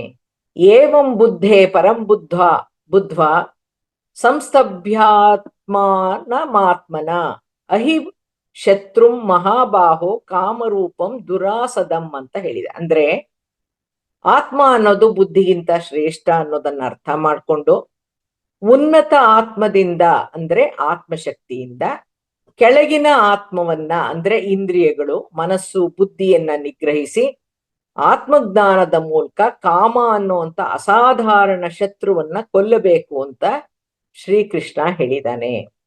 ಇದನ್ನೇ ಕಠೋಪನಿಷತ್ತಿನಲ್ಲಿ ರಥದ ಮಾದರಿಯ ಸಹಾಯದಿಂದ ಬಹಳ ಸುಂದರವಾಗಿ, ಕಾಲ್ಪನಿಕವಾಗಿ, ಅರ್ಥಪೂರ್ಣವಾಗಿ ವಿವರಿಸಲಾಗಿದೆ. ಹೇಗೆ ಅಂದ್ರೆ, ಎಲ್ಲಾ ಕಡೆ ಒಂದು ಫೋಟೋ ಎಷ್ಟೋ ಮನೆಗಳಲ್ಲೂ ಇರುತ್ತೆ, ಆಧ್ಯಾತ್ಮಿಕ ಸಂಸ್ಥೆಗಳಲ್ಲೂ ಇರುತ್ತೆ. 5 ಕುದುರೆಗಳು ಸೇರಿ ಒಂದು ರಥವನ್ನ ಎಳಿತಾ ಇರುತ್ತೆ. ಲಗಾಮು ಕುದುರೆ ಬಾಯಲ್ಲಿದೆ. ಲಗಾಮಿನ ಒಂದು ತುದಿ ಸಾರಥಿ ಕೈಯಲ್ಲಿರುತ್ತೆ. ರಥದಲ್ಲಿ ಒಬ್ಬ ಹಿಂದೆ ಪ್ರಯಾಣಿಕ ಕೂತಿರ್ತಾನೆ. ಆ ಸಾದೃಶ್ಯದಲ್ಲಿ ರಥವು ಮಾನವಂದೇಹ, 5 ಕುದುರೆಗಳು ಪಂಚೇಂದ್ರಿಯಗಳು, ಕುದುರೆಗಳ ಬಾಯಲ್ಲಿರುವಂತ ಲಗಾಮು ಮನಸ್ಸು, ಸಾರಥಿ ಅನ್ನೋದು ಬುದ್ಧಿ, ಹಿಂದೆ ಕುಳಿತಿರುವಂತ ಪ್ರಯಾಣಿಕನೇ ಆತ್ಮ. ಈ ರಥ ಓಡ್ಬೇಕಾಗಿರೋದು ಯಾರಿಗೋಸ್ಕರ? ಪ್ರಯಾಣಿಕನಿಗಾಗಿ ಓಡ್ಬೇಕಾಗಿದೆ. ಹಾಗಾಗಿ ಪ್ರಯಾಣಿಕ ಏನ್ ಮಾಡ್ಬೇಕು? ಸಾರಥಿಗೆ ಸೂಕ್ತ ನಿರ್ದೇಶನ ಕೊಡದೆ ಇದ್ದಾಗ, ಆತ್ಮವು ಬುದ್ಧಿಗೆ ನಿರ್ದೇಶಿಸದೆ ಇದ್ದಾಗ ಕುದುರೆಗಳು ಏನ್ ಮಾಡತ್ವೆ? ಯಾವಾಗ ಸಾರಥಿ ಕಂಟ್ರೋಲ್ ಮಾಡಲ್ವೋ, ಎಲ್ಲಿ ಹೋಗ್ಬೇಕು ಅಂತ ಅದಕ್ಕೆ ಒಂದು ಸನ್ನೆಗಳನ್ನ ಕೊಡದೆ ಇದ್ದಾಗ, ಇಂದ್ರಿಯಗಳನ್ನ ಬುದ್ಧಿನ ನಿಯಂತ್ರಿಸದೆ ಇದ್ದಾಗ ಕುದುರೆಗಳು ಲಗಾಮಿನ ಹಿಡಿತ ಸಾಧಿಸಿ ಇಂದ್ರಿಯಗಳು ರಥದ ದಿಕ್ಕನ್ನ ನಿರ್ಧರಿಸಿದಾಗ ಆತ್ಮಕ್ಕೆ ಅದೇ ಇಂದ್ರಿಯಗಳ ವಿಕಾರ ಅನುಭವಗಳನ್ನ ಅನುಭವಿಸ್ಬೇಕಾಗಿ ಬರುತ್ತೆ. ಅಂದ್ರೆ ಹೋಗ್ಬೇಕಾದಾಗ ಹೋಗದೇನೆ ಅದು ಹೋದ ರೀತಿಯಲ್ಲಿ ನಾವು ಹೋದಾಗ ಅದರಿಂದ ನಮ್ಗೇನ್ ವಿಕಾರದ ಅನುಭವಗಳಾಗುತ್ತೋ ಅದನ್ನ ಅನುಭವಿಸ್ಬೇಕಾಗಿ ಬರುತ್ತೆ ಆತ್ಮ ಅಂತ ಹೇಳಿದಾನೆ. ಹಾಗಾಗಿ ನಮ್ಮ ಬುದ್ಧಿಗೆ ತರಬೇತಿ ಕೊಡ್ಬೇಕು, ನಮ್ಮಲ್ಲಿ ವಿವೇಕ ಇರಬೇಕು, ವಿವೇಕ ಮೂಡ್ಬೇಕು. ಆ ಬುದ್ಧಿಯು ಮನಸ್ಸು ಮತ್ತು ಇಂದ್ರಿಯಗಳನ್ನ ಆಳೋ ಮೂಲಕ ರಥ ಕಲ್ಯಾಣದ ದಿಕ್ಕಿನಲ್ಲಿ ಸಾಗಕ್ಕೆ ಸಾಧ್ಯ. ಕಲ್ಯಾಣದ ದಿಕ್ಕು ಅಂದ್ರೇನು? ನಾವು ಹೋಗ್ಬೇಕಾಗಿರುವಂತ ದಾರಿ ಯಾವುದು, ನಾನು ತಲುಪಬೇಕಾಗಿರೋ ಗುರಿ ಯಾವುದು, ನಾ ಕಲಿಬೇಕಾಗಿರೋದೇನು ಅನ್ನುವಂತ ನನ್ನ ಒಂದು ಒಳ್ಳೇದಾಗುವಂತ ದಿಕ್ಕಿನಲ್ಲಿ ಸಾಗಕ್ಕೆ ಸಾಧ್ಯ. ಉನ್ನತ ಸ್ವಯಂ ಅಂದ್ರೇನು? ಆತ್ಮ ಪ್ರಯಾಣಿಕ ಕೆಳಗಿನ ಸ್ವಯಂ ಆಗಿರುವಂತ ಇಂದ್ರಿಯಗಳನ್ನ ಮನಸ್ಸು ಮತ್ತು ಬುದ್ಧಿಯನ್ನ ನಿಯಂತ್ರಿಸಕ್ಕೆ ಸಾಧ್ಯ. ಇವೆಲ್ಲ ಸಾಧ್ಯ ಯಾವಾಗ ಅಂದ್ರೆ ಆತ್ಮಜ್ಞಾನದಿಂದ. ಆತ್ಮಜ್ಞಾನದಿಂದ ನಮ್ಗೆ ಪ್ರಾಪ್ತಿಯಾಗೋದು ಈ ಆತ್ಮಜ್ಞಾನ, ಧ್ಯಾನದಿಂದ ಪ್ರಾಪ್ತಿಯಾಗೋದು ಆತ್ಮಜ್ಞಾನ, ಆನಾಪಾನಸತಿ ಧ್ಯಾನದಿಂದ. ಅದಕ್ಕೆ ಧ್ಯಾನದಿಂದ ಜ್ಞಾನ, ಜ್ಞಾನದಿಂದ ಮುಕ್ತಿ ಅಂತ ಅನ್ನೋದು. ಅಜ್ಞಾನದಿಂದ ಮಾಡ್ಕೊಳ್ಳುವಂತ ಅವಾಂತರಕ್ಕೆ, ಸಂಬಂಧದ ಸಮಸ್ಯೆಗಳಿಗೆ, ಕೌಟುಂಬಿಕ ತೊಂದರೆಗಳಿಗೆಲ್ಲ ಜವಾಬ್ದಾರಿ ಅವರೇ ಆಗಿರ್ತಾರೆ. ಹಾಗಾಗಿ ಅವರ ಈ ಒಂದು ಉಪಸ್ಥ ಇಂದ್ರಿಯವನ್ನ ಕಂಟ್ರೋಲ್ ಅಲ್ಲಿ ಇಟ್ಕೊಂಡು ಧರ್ಮಯುತವಾಗಿ ನೈತಿಕವಾಗಿ ಜೀವನ ನಡೆಸ್ಬೇಕು. ಇಲ್ದಿದ್ರೆ ಕುಟುಂಬದಲ್ಲೂ ತೊಂದರೆ, ಕುಟುಂಬದಲ್ಲೂ ಅಸಮಾಧಾನ, ಸಂಬಂಧಗಳು ಮುರಿದು ಹೋಗುತ್ತೆ. ಅದು ಆದ್ರೂ ವಿಧಿ ಇಲ್ಲ, ಜೀವನ ನಡೆಸ್ಬೇಕು ಅನ್ನೋ ತರ ಆ ಸ್ಥಿತಿಗೆ ನಾವು ಹೋಗ್ಬಾರ್ದು. ಯಾಕೆಂದ್ರೆ ಭಗವಂತ ನಮ್ಗೆಲ್ಲಾ ಕೊಟ್ಟು ನೀ ಸರಿ ದಾರಿಲಿ ಹೋಗು ಅಂತ ಹೇಳಿದಾಗ ನಮ್ಮ ಬುದ್ಧಿ ವಿವೇಕವನ್ನ ಕೆಲಸ ಮಾಡಕ್ಕೆ ಬಿಡ್ಬೇಕು. ಆತ್ಮಸಾಕ್ಷಿ ಅನ್ನೋದು ಇರ್ಬೇಕು. ಮಾನವ ಜನ್ಮದಿಂದ ಪ್ರಾಣಿಗಳಾಗಿ ಡಿಮೋಷನ್ ಆದ್ಮೇಲೆ ಮತ್ತೆ ಮಾನವ ಜನ್ಮ ಸಿಗುತ್ತೋ ಇಲ್ವೋ ಅದು ಗೊತ್ತಿಲ್ಲ. ವಿದ್ಯಾವಂತರಾಗಿಯೋ ಜ್ಞಾನವಂತರಾಗಿಯೋ ಕರ್ಮ ಸಿದ್ಧಾಂತವನ್ನು ತಿಳಿದು ತೋರಿಕೆಗೆ ಆಧ್ಯಾತ್ಮಿಕ ಆಚರಣೆಗಳಲ್ಲಿ ತೊಡಗಿದ್ದು ದೊಡ್ಡ ದೊಡ್ಡ ಆಶ್ರಮಗಳನ್ನ ಹುಟ್ಟಾಕಿದ್ದಾರೆ. ಆಧ್ಯಾತ್ಮದ ಹೆಸರಿನಲ್ಲಿ ಅಕ್ರಮ, ಅಧರ್ಮದ, ಅನೈತಿಕ, ಲೈಂಗಿಕ ಚಟುವಟಿಕೆನಲ್ಲಿ ತೊಡಗಿ ಜೈಲಿನಲ್ಲಿರುವಂತ ವ್ಯಕ್ತಿಗಳ ಬಗ್ಗೆನೂ ನಾವು ಕೇಳಿದೀವಿ, ಟಿವಿನಲ್ಲಿ ನೋಡಿದೀವಿ. ಆಧ್ಯಾತ್ಮಿಕವಾಗಿ ಆ ಕುಕರ್ಮಗಳ, ದುಷ್ಕರ್ಮಗಳ ಪರಿಣಾಮ ಏನಾಗತ್ತೆ ಅಂತಾನು ನೋಡಿದ್ವಿ. ಈ ರೀತಿಯ ತಪ್ಪೆಸಗಿರೋರು ಅಥವಾ ತಪ್ಪೆಸಗ್ತಾ ಇರೋರು, ಅನೈತಿಕ ದುಷ್ಕೃತ್ಯಗಳಲ್ಲಿ ಅಥವಾ ಅಂತಹ ಚಟಗಳಲ್ಲಿ ಭಾಗಿಯಾಗಿರೋರು, ಬಾಯಲ್ಲಿ ಆಧ್ಯಾತ್ಮಿಕತೆಯನ್ನ ವೇದಿಕೆಯಲ್ಲಿ ಪ್ರಚಾರ ಮಾಡ್ತಾ ಇರೋರು, ದುರಾಲೋಚನೆಯಲ್ಲಿ ಅಧರ್ಮದ ಚಿಂತೆಯಲ್ಲಿ ಲಂಗು ಲಗಾಮಿಲ್ದೆ ಮಾತಾಡ್ತಾ ಇರೋರು, ಅನೈತಿಕ ಹಾಗೂ ಅಧರ್ಮದ ಚಟುವಟಿಕೆ ನೋಟಕ್ಕೆ ದಾಸರಾಗಿರೋರು ಈಗ್ಲಾದ್ರೂ ಎಚ್ಚೆತ್ಕೊಳ್ಬಹುದು. ಈ ಜನ್ಮದಲ್ಲಾದ್ರೂ ಎಚ್ಚೆತ್ಕೊಳ್ಬಹುದು. ಇದೇ ಜನ್ಮದಲ್ಲಿ ತಪ್ಪುಗಳನ್ನ ತಿದ್ದಿಕೊಳ್ಳೋ ಪ್ರಯತ್ನ ಮಾಡ್ಬೋದು, ಪಶ್ಚಾತ್ತಾಪ ಪಡ್ಬೋದು, ಪ್ರಾಯಶ್ಚಿತ್ತ ಪಡ್ಕೊಳ್ಬಹುದು ಅಂತ ನನ್ನದು ನನ್ನ ಅನಿಸಿಕೆ.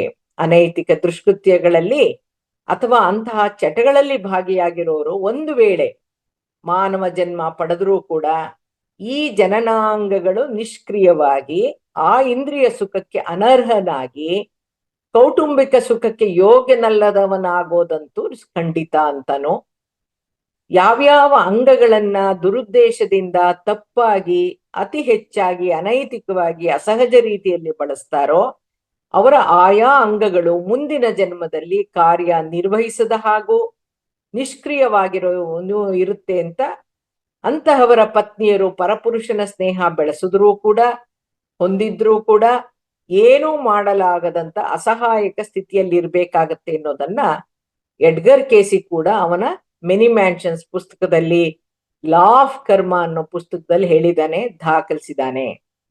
ಹಾಗಾಗಿ ಏನೋ ಅಂತವೋ ಚಟನೋ ಚಪಲಾನೋ ಅಂತ ಮುಗಿಸ್ಕೊಂಡ್ಬಿಟ್ಟು ಏನು ಆಗಲ್ಲ ಅನ್ಕೊಳ್ಳೋ ಹಂಗಿಲ್ಲ. ನಾವು ಮಾಡಿದ್ದಕ್ಕೆ ನಮ್ಮ ಮುಂದಿನ ಜನ್ಮಗಳಿಗೂ ಕೂಡ ಅದೇ ಇಂದ್ರಿಯಗಳು ನಿಷ್ಕ್ರಿಯ ಆಗಿ ಅವರು ಸಂಸಾರನ ನಡ್ಸಕ್ಕೆ ಆಗದೆ ಇರೋ ತರ ಸ್ಥಿತಿಗೂ ತಲುಪ್ತಾರೆ ಅನ್ನೋದು ಎಲ್ಲರ ಮನಸ್ಸಿನಲ್ಲೂ ಇರ್ಬೇಕು.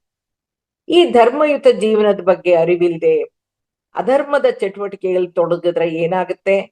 ಅವರಿಂದ ಆಗೋ ತಪ್ಪು ಪಾಪಗಳು, ಅವ್ರು ಮಾಡಿರೋ ಅನಾಚಾರ ದುಷ್ಕೃತ್ಯಗಳ ಪರಿಣಾಮಗಳು ಅವರದೇ ಮಕ್ಕಳು ಮೊಮ್ಮಕ್ಕಳಿಗೆ, ಅವರ ಪೀಳಿಗೆಗೆ ವರ್ಗಾವಣೆ ಆಗುತ್ತೆ.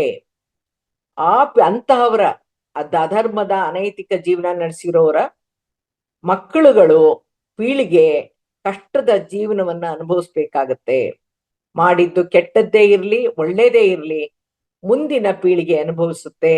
ಮಾಡಿದ ದುಷ್ಕರ್ಮಗಳು ಪಿತೃದೋಷಗಳಾಗಿ ಕುಟುಂಬ ದೋಷಗಳಾಗಿ ಮಾರ್ಪಡುತ್ತೆ. ಹಾಗಾಗಿ ನಾವು ತುಂಬಾ ಎಚ್ಚರಿಕೆಯಿಂದ ಜೀವಿಸ್ಬೇಕು. ಯಾಕೆ ಅಂತಂದ್ರೆ ಮುಂದೆ ನಮ್ಮ ಪೀಳಿಗೆಗೆ ನಾವೇ ಪಿತೃಗಳು. ನಾವ್ ಹೇಗೆ ಯಾರೋ ನಮ್ ಹಿರಿಯರ್ ಮಾಡಿರೋ ಪಾಪಕ್ ನಾವ್ ಅನುಭವಿಸ್ತಾ ಇದೀವಿ ಅಂತೀವೋ, ಅಥವಾ ಅವ್ರು ಮಾಡಿರೋ ಒಳ್ಳೇದಿಕ್ ನಾವು ಸುಖವಾಗಿದ್ದೀವಿ ಅಂತೀವೋ, ಅದೇ ತರ ನಮ್ಮ ಮುಂದಿನ ಪೀಳಿಗೆಗೆ ನಾವೇ ಪಿತೃಗಳು. ನಾವು ಮಾಡೋ ತಪ್ಪುಗಳು ನಮ್ಮ ಪೀಳಿಗೆ ಮೇಲೆ ದೋಷಗಳಾಗಿ ಪ್ರಭಾವ ಬೀರುತ್ತೆ. ಒಂದು ಮುಖ್ಯ ವಿಷಯ ನಮಗ್ ಗೊತ್ತಿರ್ಬೇಕು, ನಮ್ಮ ಮಕ್ಕಳು ಮೊಮ್ಮಕ್ಕಳು ನಮ್ಮ ಪೀಳಿಗೆ ಆರೋಗ್ಯವಾಗಿ ಆನಂದವಾಗಿ ಅಭಿವೃದ್ಧಿಕಾರಕವಾಗಿರ್ಬೇಕು ಅಂದ್ರೆ ನಾವು ಈ ಜನ್ಮದಲ್ಲಿ ಅಂತಹ ದೋಷಯುಕ್ತ ಕೆಲಸಗಳನ್ನಾಗ್ಲಿ ಅಧರ್ಮಯುತ ಅನೈತಿಕ ಹಾನಿಕರ ಕೆಲಸಗಳಾಗ್ಲಿ ತೊಡಗಬಾರ್ದು. ಇಂದಿನ ನಮ್ಮ ಅಧರ್ಮ ಅನ್ಯಾಯ ಅಪಚಾರ ಮೋಸದ ಪ್ರತಿಫಲ ಇದೇ ಜನ್ಮದಲ್ಲಿ ನಮ್ಗೆ ಬರೋದಿಲ್ಲ. ನಾವು ದೇಹ ಬಿಟ್ಟ ಮೇಲೆ ನಾವು ನಮ್ಮ ಪೀಳಿಗೆಗೆ ಪಿತೃಗಳು. ನಮ್ಮ ಪೀಳಿಗೆಯ ಜೀವನದ ಮೇಲೆ ಪಿತೃಗಳ ಹಿರಿಯರ ಪಾಪಕೃತ್ಯಗಳ ಪ್ರಭಾವ ಬೀರೋದು 100% ಸತ್ಯ. ಹಾಗಾಗಿ ಸಮಾಜದಲ್ಲಿ ಜನ ಮಾತಾಡೋದನ್ನ ಕೇಳ್ತಾ ಇರ್ತೀವಿ. ಏನಂತ? ಅವ್ರ ತಾತ ಮುತ್ತಾತ ಪುಣ್ಯಾತ್ಮರು ಮಹಾತ್ಮರು, ಅವ್ರ ಒಳ್ಳೆ ಕೆಲಸ ಇವತ್ತು ಅವರ ಮಕ್ಕಳನ್ನ ಮೊಮ್ಮಕ್ಕಳನ್ನ ಕಾಪಾಡ್ತಾ ಇದೆ ಅಂತಾನು ಮಾತಾಡ್ತಾರೆ. ಹಾಗೆ ಅದಕ್ಕೆ ತದ್ವಿರುದ್ಧವಾಗಿ ಅಜ್ಜಿ ತಾತ ಮಾಡಬಾರದನ್ನ ಮಾಡಿದ್ರು, ಎಲ್ರನ್ನೂ ಗೋಳು ಹಿಕ್ಕೊಂಡ್ರು, ಕಾಡಿ ಹೋದ್ರು, ಅವ್ರು ಮಾಡಿದ ಕೆಲ್ಸಕ್ಕೆ ಈಗ ಮೊಮ್ಮಕ್ಕಳು ಅನುಭವಿಸ್ತಾ ಇದ್ದಾರೆ ಅಂತ ಮಾತಾಡೋದನ್ನು ಕೂಡ ಕೇಳಿದೀವಿ. ನಮ್ಮ ಪೀಳಿಗೆಯನ್ನ ಯಾವ ದಾರಿಯಲ್ಲಿ ಸುಗಮವಾಗಿ ನಡೆಸ್ಬೇಕು ಅನ್ನುವಂತ ಅರಿವು ವಿವೇಕದಿಂದ ಸತ್ಯವಾದ ನ್ಯಾಯಯುತವಾದ ಧರ್ಮಯುತವಾದ ಜೀವನ ಸಾಗಿಸ್ತಾ ತಮ್ಮ ತಮ್ಮ ಸ್ವಭಾವಗಳಲ್ಲಿ ನಡವಳಿಕೆಯಲ್ಲಿ ಪರಿವರ್ತನೆ ತಂದುಕೊಂಡು ಮೌಲ್ಯಯುತ ಬಾಳ್ತಾ ಮಾದರಿಯಾಗಿ ಬದುಕಿದರೆ ಮಾನವನಾಗಿದ್ದಕ್ಕೂ ಸಾರ್ಥಕ. ನಮಗೆ ನಮ್ಮ ಮಕ್ಕಳಿಗೆ ಮೊಮ್ಮಕ್ಕಳಿಗೆ ಬುದ್ಧಿ ಹೇಳಕ್ಕೆ ಮಾರ್ಗದರ್ಶನ ಕೊಡಕ್ಕೆ ಒಂದು ಅರ್ಹತೆಯನ್ನ ನಾವು ಕಾಪಾಡ್ಕೋಬೇಕು. ನಾವು ಮಾಡಿರೋದು ಮಾಡಬಾರದ್ದೆಲ್ಲ ಮಾಡಿ ಮಕ್ಕಳಿಗೆ ಬುದ್ಧಿ ಹೇಳಿದ್ರೆ ಏನಂತಾರೆ, ನಿಂದೆಲ್ಲ ವಿಚಾರ ನನಗ್ ಗೊತ್ತು, ಆಚೆ ಕಡೆ ಸಮಾಜದಲ್ಲಿ ಮಾತಾಡ್ತಾ ಇದ್ದಾರೆ, ನೀ ಹೇಳೇನು ಹೇಳ್ಬೇಡ ಸುಕೂತ್ಕೋ ಅಂತ ಒಂದು ಮಾತಿನ ಸ್ವತಂತ್ರ ಕೂಡ ಕಳ್ಕೋಬೇಕಾಗಿ ಬರುತ್ತೆ. ಆದ್ರಿಂದ ಈ ಮಾನವನಾಗಿ ಸಾರ್ಥಕ ಬದುಕನ್ನ ಬದುಕ್ಬೇಕು. ಮನುಷ್ಯನ ಸ್ವಭಾವ ಹೇಗಿರುತ್ತೆ ಅಂದ್ರೆ, ತಾನ್ ಹೇಗಿದ್ದ, ತನ್ನಿಂದ ಯಾವ್ಯಾವ ತಪ್ಪುಗಳು ಜೀವನದಲ್ಲಾಗಿದೆ, ಯಾವ್ಯಾವ ಘೋರ ತಪ್ಪುಗಳಾಗಿದೆ, ಇಷ್ಟು ವರ್ಷದಲ್ಲಿ ಕುಟುಂಬ ಧರ್ಮದಲ್ಲಿ ನಾನು ಎಲ್ಲೆಲ್ಲಿ ಎಡವಿದ್ದೀನಿ, ನನ್ನ ಕುಟುಂಬಕ್ಕೆ ನನ್ನ ಆತ್ಮಸಾಕ್ಷಿಗೆ ನಾನು ಮಾಡಿರೋ ಅನ್ಯಾಯಗಳಾದ್ರೂ ಏನು, ಮಾಡಬಾರದ ಕೆಲಸ ಏನ್ ಮಾಡಿದ್ದೀನಿ, ಅಥವಾ ಮಾಡ್ಬೇಕಾದ್ದನ್ನು ಯಾವ್ದನ್ನ ನಾನು ಮಾಡಿಲ್ಲ ಅನ್ನೋ ಒಂದು ಸಲ ಒಂದು ವಿಮರ್ಶನೆ ಮಾಡ್ಕೊಂಡ್ರೆ ಆಗ ಗೊತ್ತಾಗುತ್ತೆ ಅವ್ರ ಸ್ಥಾನ ಎಲ್ಲಿದೆ ಅಂತ, ತಿದ್ದುಕೊಳ್ಳೋದೆಲ್ಲಿ ಅಂತ ಗೊತ್ತಾಗುತ್ತೆ.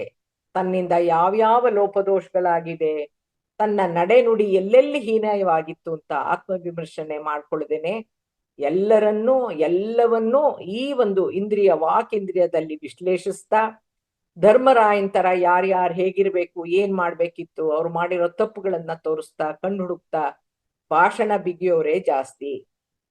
ಅವ್ರಿಗೆ ಗೊತ್ತಿಲ್ಲ, ಕಳ್ಳನ್ ಕೈಗೆ ಬೀಗದ ಕೈ ಕೊಟ್ಟಂಗೆ ಪತ್ರಿ ಸರ್ ಹೇಳಿದ್ರು, ಯಾವ್ಯಾವ್ದು ಸರಿ ಇಲ್ಲ, ಯಾರ್ಯಾರು ಸರಿ ಇಲ್ಲ, ಯಾವ್ದು ಹೇಗೆ ಮಾಡಿದ್ರೆ ಸರಿ ಇತ್ತು ಅಂತ ಸಕಲ ಕಲಾ ವಲ್ಲಭನಂತೆ ವಿಶ್ಲೇಷಣೆ ಮಾಡ್ತಾ ಇರೋರು ಅವ್ರಿಗೆ ಮುಕ್ತಿ ಅಂತ ಅನ್ನೋದು ಕನ್ನಡಿಲಿರೋ ಗಂಟು. ಅವ್ರಿಗೆ 100 ಪುನರ್ಜನ್ಮಗಳನ್ನ ಅವರೇ ಬರ್ಕೋತಾ ಇರ್ತಾರೆ. ಯಾಕೆಂದ್ರೆ ಅವರೆಲ್ಲರ ದೋಷಗಳನ್ನ ಅವನ್ನೆಲ್ಲ ಏನೇನ್ ಸರಿ ಇರ್ಲಿಲ್ಲ, ಎಲ್ಲೆಲ್ಲಿ 6 ರೋಡ್ ಬರ್ಬೇಕಿತ್ತು, ಡಬಲ್ ರೋಡ್ ಬರ್ಬೇಕಿತ್ತು, ಅಂತ ಈ ಪ್ರತಿಯೊಂದನ್ನು ವಿಶ್ಲೇಷಣೆ ಮಾಡ್ತಾ ಇರ್ತಾರಲ್ಲ ಅಂತ ಅವ್ರನ್ನೆಲ್ಲ ಸರಿ ಮಾಡಕ್ಕೋಸ್ಕರ ಹೊಸ ಗುರಿಗಳೊಂದಿಗೆ ಇದೇ ಭೂಮಿಯಲ್ಲಿ ಹುಟ್ಟುತ್ತಾ ಇರ್ಬೇಕಾಗತ್ತಂತೆ. ಭಗವಂತ ಹೇಳ್ತಾನಂತೆ, ಪೂರ್ಣಾತ್ಮ, ನಾನಿನ್ನೇನೋ ಮಾಡಕ್ಕೆ ಅಂತ ಕಳಿಸ್ದೆ, ನೀನ್ ಏನೇನು ಅಂತ ಒಪ್ಕೊಂಡು ಹೋದಿ, ಅವೆಲ್ಲ ಮಾಡ್ಲಿಲ್ಲ. ಬರೀ ನೀನ್ ಇಡೀ ಜೀವನಾನ ಎಲ್ಲರ ದೋಷನ, ಎಲ್ಲ ಕೆಲ್ಸನ, ಎಲ್ಲ ಪಾಲಿಟಿಕ್ಸ್, ಸ್ಯಾಟಲೈಟ್ ಇಂದ ಹಿಡಿದು ರೋಡ್ಗೆ ಎಲ್ಲಾನು ಅನಾಲಿಸಿಸ್ ಮಾಡ್ದೆ. ಏನೋ ಕೊಚ್ಕೋತಾ ಇದ್ಯಲ್ಲ, ನಿನ್ಗೆಲ್ಲ ಗೊತ್ತು, ನೀನೇ ಸರಿ, ಮಾಡ್ಬೇಕಾದ್ ಹೇಗೆ ಅಂತ ವಿಮರ್ಶನೆ ಮಾಡ್ತಿದ್ಯಲ್ಲ, ಹೇಗ್ ಮಾಡ್ಬೇಕಿತ್ತು ಅಂತ ಹೇಳ್ತಾ ಇದ್ಯಲ್ಲ, ಈಗ ಮಾಡ್ ತೋರ್ಸು ಅಂತ 100 ಪುನರ್ಜನ್ಮಕ್ಕೆ ಅವಕಾಶ ಕಲ್ಪಿಸಲಾಗುತ್ತಂತೆ. ಹಂಗಾಗಿ ಅವ್ರಿಗೆ ಅದಕ್ಕೆ ಪತ್ರಿ ಸರ್ ಹೇಳಿದ್ರು, ಮುಕ್ತಿ ಅನ್ನೋದು ಅವ್ರಿಗೆ ಕನ್ನಡಿಲಿರೋ ಗಂಟು. ಅದಕ್ಕೆ ಮಾತು ಬರುತ್ತೆ ಅಂತನೋ, ತಾನೇ ಸತ್ಯವಂತ ಅಂತ ಕೊಚ್ಚಿಕೊಳ್ಳೋ ಅಂತ, ಆಡುಮುಟ್ಟದ ಸೊಪ್ಪಿಲ್ಲ ಅನ್ನುವಂತೆನೋ ಸದಾ ಕಾಲ ಅನುಪಯುಕ್ತ ವಿಮರ್ಶೆ ಮಾಡ್ತಾ ಮಾತಾಡ್ತಾ ಇರಬಾರ್ದು. ನಾವೀಗ ಈ ಜನ್ಮದಲ್ಲಿ ಒಪ್ಕೊಂಡು ಬಂದಿರುವಂತ ಕೆಲಸಗಳನ್ನ, ಹುಟ್ಟಿನ ಉದ್ದೇಶವನ್ನ ತಿಳ್ಕೊಂಡು ಸರಿಯಾಗಿ ಪರಿಪೂರ್ಣವಾಗಿ ಮಾಡಿ ಮುಗಿಸ್ಬೇಕಿದೆ ಅನ್ನುವಂತ ಅರಿವು, ಜ್ಞಾನ ಇರಬೇಕೇ ಹೊರತು ಎಲ್ಲವನ್ನ ವಿಮರ್ಶೆ ಮಾಡೋದು ನಮ್ಮ ಕೆಲಸವಲ್ಲ. ಅವೆಲ್ಲವೂ ನಮ್ಮ ಶಕ್ತಿ ಸಾಮರ್ಥ್ಯವನ್ನ, ನಮ್ಮ ಸಮಯವನ್ನ ಕಳ್ಕೊಳ್ಳುವಂತ ವ್ಯರ್ಥ ಕ್ರಿಯೆ. ಅದು ನಮ್ಮನ್ನ ಅಧೋಗತಿಗೆ ಕರ್ಕೊಂಡು ಹೋಗುವಂತ ಕ್ರಿಯೆ ಅಂತ ಪತ್ರಿ ಸರ್ ಹೇಳ್ತಾ ಇದ್ರು. ಅದಕ್ಕೆ ಇರ್ಬೇಕು, ಹಿರಿಯರು ಹೇಳ್ತಾ ಇದ್ರು, ಮಾಡ್ದವ್ರ ಪಾಪ ಆಡ್ದವ್ರ ಬಾಯಲ್ಲಿ ಅಂತ. ನಮ್ಮ ಮನೆಗಳಲ್ಲಿ ನಮ್ಮ ಪಾಪಕರ್ಮಗಳನ್ನ ನಮ್ಮ ಕುಟುಂಬದ ಸದಸ್ಯರು ಅವರ ನಾಲ್ಗೆ ಮೇಲೆ ತಗೊಂಡು ನಮ್ಮ ಕರ್ಮವನ್ನ ಸವಸ್ತಾ ಇದ್ದಾರೆ ಅಂದ್ಮೇಲೆ, ಇದೇ ಲಾಜಿಕ್ಕು ಮೂರನೇ ವ್ಯಕ್ತಿಯನ್ನ, ಎಲ್ಲವನ್ನು ವಿಶ್ಲೇಷಿಸ್ತಾ ಯಾರ್ಯಾರು ಹೇಗಿರ್ಬೇಕಿತ್ತು, ಏನ್ ಮಾಡ್ಬೇಕಿತ್ತು, ಅವ್ರು ಮಾಡದ ತಪ್ಪುಗಳನ್ನ ತೋರಿಸ್ತಾ ಕೂತಾಗ್ಲೂ ಅವರುಗಳ ಕರ್ಮವನ್ನ ನಿಮ್ಮ ನಾಲ್ಗೆ ಮೇಲೆ, ನಿಮ್ಮ ಕರ್ಮದ ಒಂದು ಗಂಟನ್ನ, ಅವ್ರ ಗಂಟನ್ನ ನೀವು ಎಳ್ಕೊತಾ ಇರ್ತೀರಾ ಅನ್ನೋದೊಂದು ಪ್ರಜ್ಞೆ ಅರಿವು ನಮ್ಮಲ್ಲಿರ್ಬೇಕು ಅಂತ ಪತ್ರಿ ಸರ್ ಎಚ್ಚರಿಸ್ತಾ ಇದ್ರು. First learn what is necessary for your spiritual growth. ಆತ್ಮವಿಜ್ಞಾನ ಅಂತ ಅನ್ನೋದನ್ನ, ನೀನ್ ಏನ್ ಮಾಡ್ಬೇಕು, ಯಾವ್ದು ಅವಶ್ಯಕತೆ ಅನ್ನೋದ್ರ ಬಗ್ಗೆ ನೀನ್ ಕಲ್ತ್ಕೋ. Do your job perfectly, understand the purpose of your this incarnation. ಈ ಜನ್ಮದಲ್ಲಿ ನನ್ನ ಹುಟ್ಟಿನ ಉದ್ದೇಶ ಏನು ಅಂತ ತಿಳ್ಕೊ. No comments on anyone, no judgments on others, no interferes in others lives ಅಂತ ಹೇಳ್ತಾ ಇದ್ರು. ಯಾವಾಗ್ಲೂ ಹೇಳೋರು ಅದನ್ನ, no comments, no judgments, no interference ಅಂತ. ಪತ್ರಿ ಸರ್ ಹೇಳಿ ಇನ್ನೂ ಒಂದು ವಿಚಾರ ಹೇಳಿದ್ರು. ಮಾನವನಿಗೆ 2 ರೀತಿಯ ಜೀವನಗಳಿರುತ್ತೆ. ಅವು ಪ್ರಾಪಂಚಿಕ ಜೀವನ ಮತ್ತು ಆಧ್ಯಾತ್ಮಿಕ ಜೀವನ ಅಂತ. ಪ್ರಾಪಂಚಿಕ ಜೀವನದಿಂದ ಆಧ್ಯಾತ್ಮಿಕ ಜೀವನಕ್ಕೆ ಹೋಗಬೇಕಿದ್ರೆ 3 ರೀತಿಯ ಇಂದ್ರಿಯಗಳನ್ನ, ಅಂದ್ರೆ 5 ಜ್ಞಾನೇಂದ್ರಿಯಗಳನ್ನ, 5 ಕರ್ಮೇಂದ್ರಿಯಗಳನ್ನ, ಒಂದು ಉಭಯೇಂದ್ರಿಯವಾದಂತ ಮನಸ್ಸನ್ನ ನಿಯಂತ್ರಿಸ್ಕೊಂಡು ಆನಾಪಾನಸತಿ ಧ್ಯಾನದ ಮೂಲಕ ನಮ್ಮ ಒಳಗೆ ನಾವು ಆಂತರಿಕವಾಗಿ ಪ್ರಯಾಣ ಮಾಡಬೇಕು. ನಮ್ಮ ಕಣ್ಣುಗಳನ್ನ ಕೊಟ್ಟಿರೋದನ್ನ ನೋಡಕ್ಕೆ ಆದ್ರೂ ಮುಚ್ಚೋದನ್ನ ಕಲ್ತ್ಕೋಬೇಕು. ಯಾರಿಗೆ ಆದ್ರೂ ನೀವು ಹೇಳ್ಬೇಕಾಗಿದ್ದೇನೋ, close your eyes, be with your breath ಅಂತ. ಫಸ್ಟ್ ಕೂತ್ಕೋ, ಆಮೇಲೆ ಕಣ್ ಮುಚ್ಕೋ, 2 ಕೈ ಸೇರ್ಸು, ಕಾಲ್ ಸೇರ್ಸು, ಅಷ್ಟನ್ ಮಾಡೋ ಹೊರತು no comments, no judgments, no interference ಅಂತ ಹೇಳ್ತಾ ಇದ್ರು. ಹಾಗಾಗಿ ಆನಾಪಾನಸತಿ ಧ್ಯಾನದ ಮೂಲಕ ಕಣ್ಮುಚ್ಚಿದ ತಕ್ಷಣ ನಾವು ನೋಡೋದು ಕಡಿಮೆ ಆದ ತಕ್ಷಣ ಕಾಮೆಂಟು ಕಡಿಮೆ ಆಗುತ್ತೆ. ಹಾಗಾಗಿ ನಮ್ಮ ಒಳಗೆ ನಾವು ಆಂತರಿಕವಾಗಿ ಪ್ರಯಾಣ ಮಾಡಬೇಕು. ಇಂದ್ರಿಯಗಳ ಬಳಕೆ, ಮನಸ್ಸಿನ ನಿಯಂತ್ರಣ ಹಾಗೂ 2 ರೀತಿಯ ಜೀವನದ ಪಯಣದ ಬಗ್ಗೆ ಆಧ್ಯಾತ್ಮಿಕ ಶಾಸ್ತ್ರ ತಿಳಿಸ್ಕೊಡುತ್ತೆ, ಮಾರ್ಗದರ್ಶಿಸುತ್ತೆ ಅಂತ. ಆಧ್ಯಾತ್ಮಿಕವಾಗಿ ಕಣ್ ತೆರೆದ್ರೆ ಜ್ಞಾನ ಸಿಗ್ಬೇಕು, ಕಣ್ ಮುಚ್ಚಿದ್ರೆ ಧ್ಯಾನ ಸಿಗ್ಬೇಕು. ಹಾಗಾಗಿ ಆ ಇಂದ್ರಿಯವನ್ನ ನಾವು ಒಳ್ಳೇದಕ್ಕೆ ಉಪಯೋಗಿಸ್ಕೊಳಕ್ಕೆ ಸಾಕು, ಒಳ್ಳೇದು. ಈ ಇಂದ್ರಿಯಗಳಿಗೆ ಕಾಯಿಲೆ ಯಾಕೆ ಬರುತ್ತೆ? ಇಂದ್ರಿಯಗಳ ಕಾರ್ಯಕ್ಷಮತೆಯಲ್ಲಿ ಯಾವಾಗ ವ್ಯತ್ಯಾಸಗಳು ಉಂಟಾಗುತ್ತೆ? ಯೋಗ ತತ್ವಶಾಸ್ತ್ರದ ಪ್ರಕಾರ 3 ಕಾರಣಗಳಿಂದ ನಮ್ಮ ಇಂದ್ರಿಯಗಳ ಮೇಲೆ ಪರಿಣಾಮ ಬೀರುತ್ತೆ. ಏನು 3 ಕಾರಣಗಳು ಅಂದ್ರೆ, ಹೀನ, ಅತಿ, ಕರ್ಮ ಅಂತ.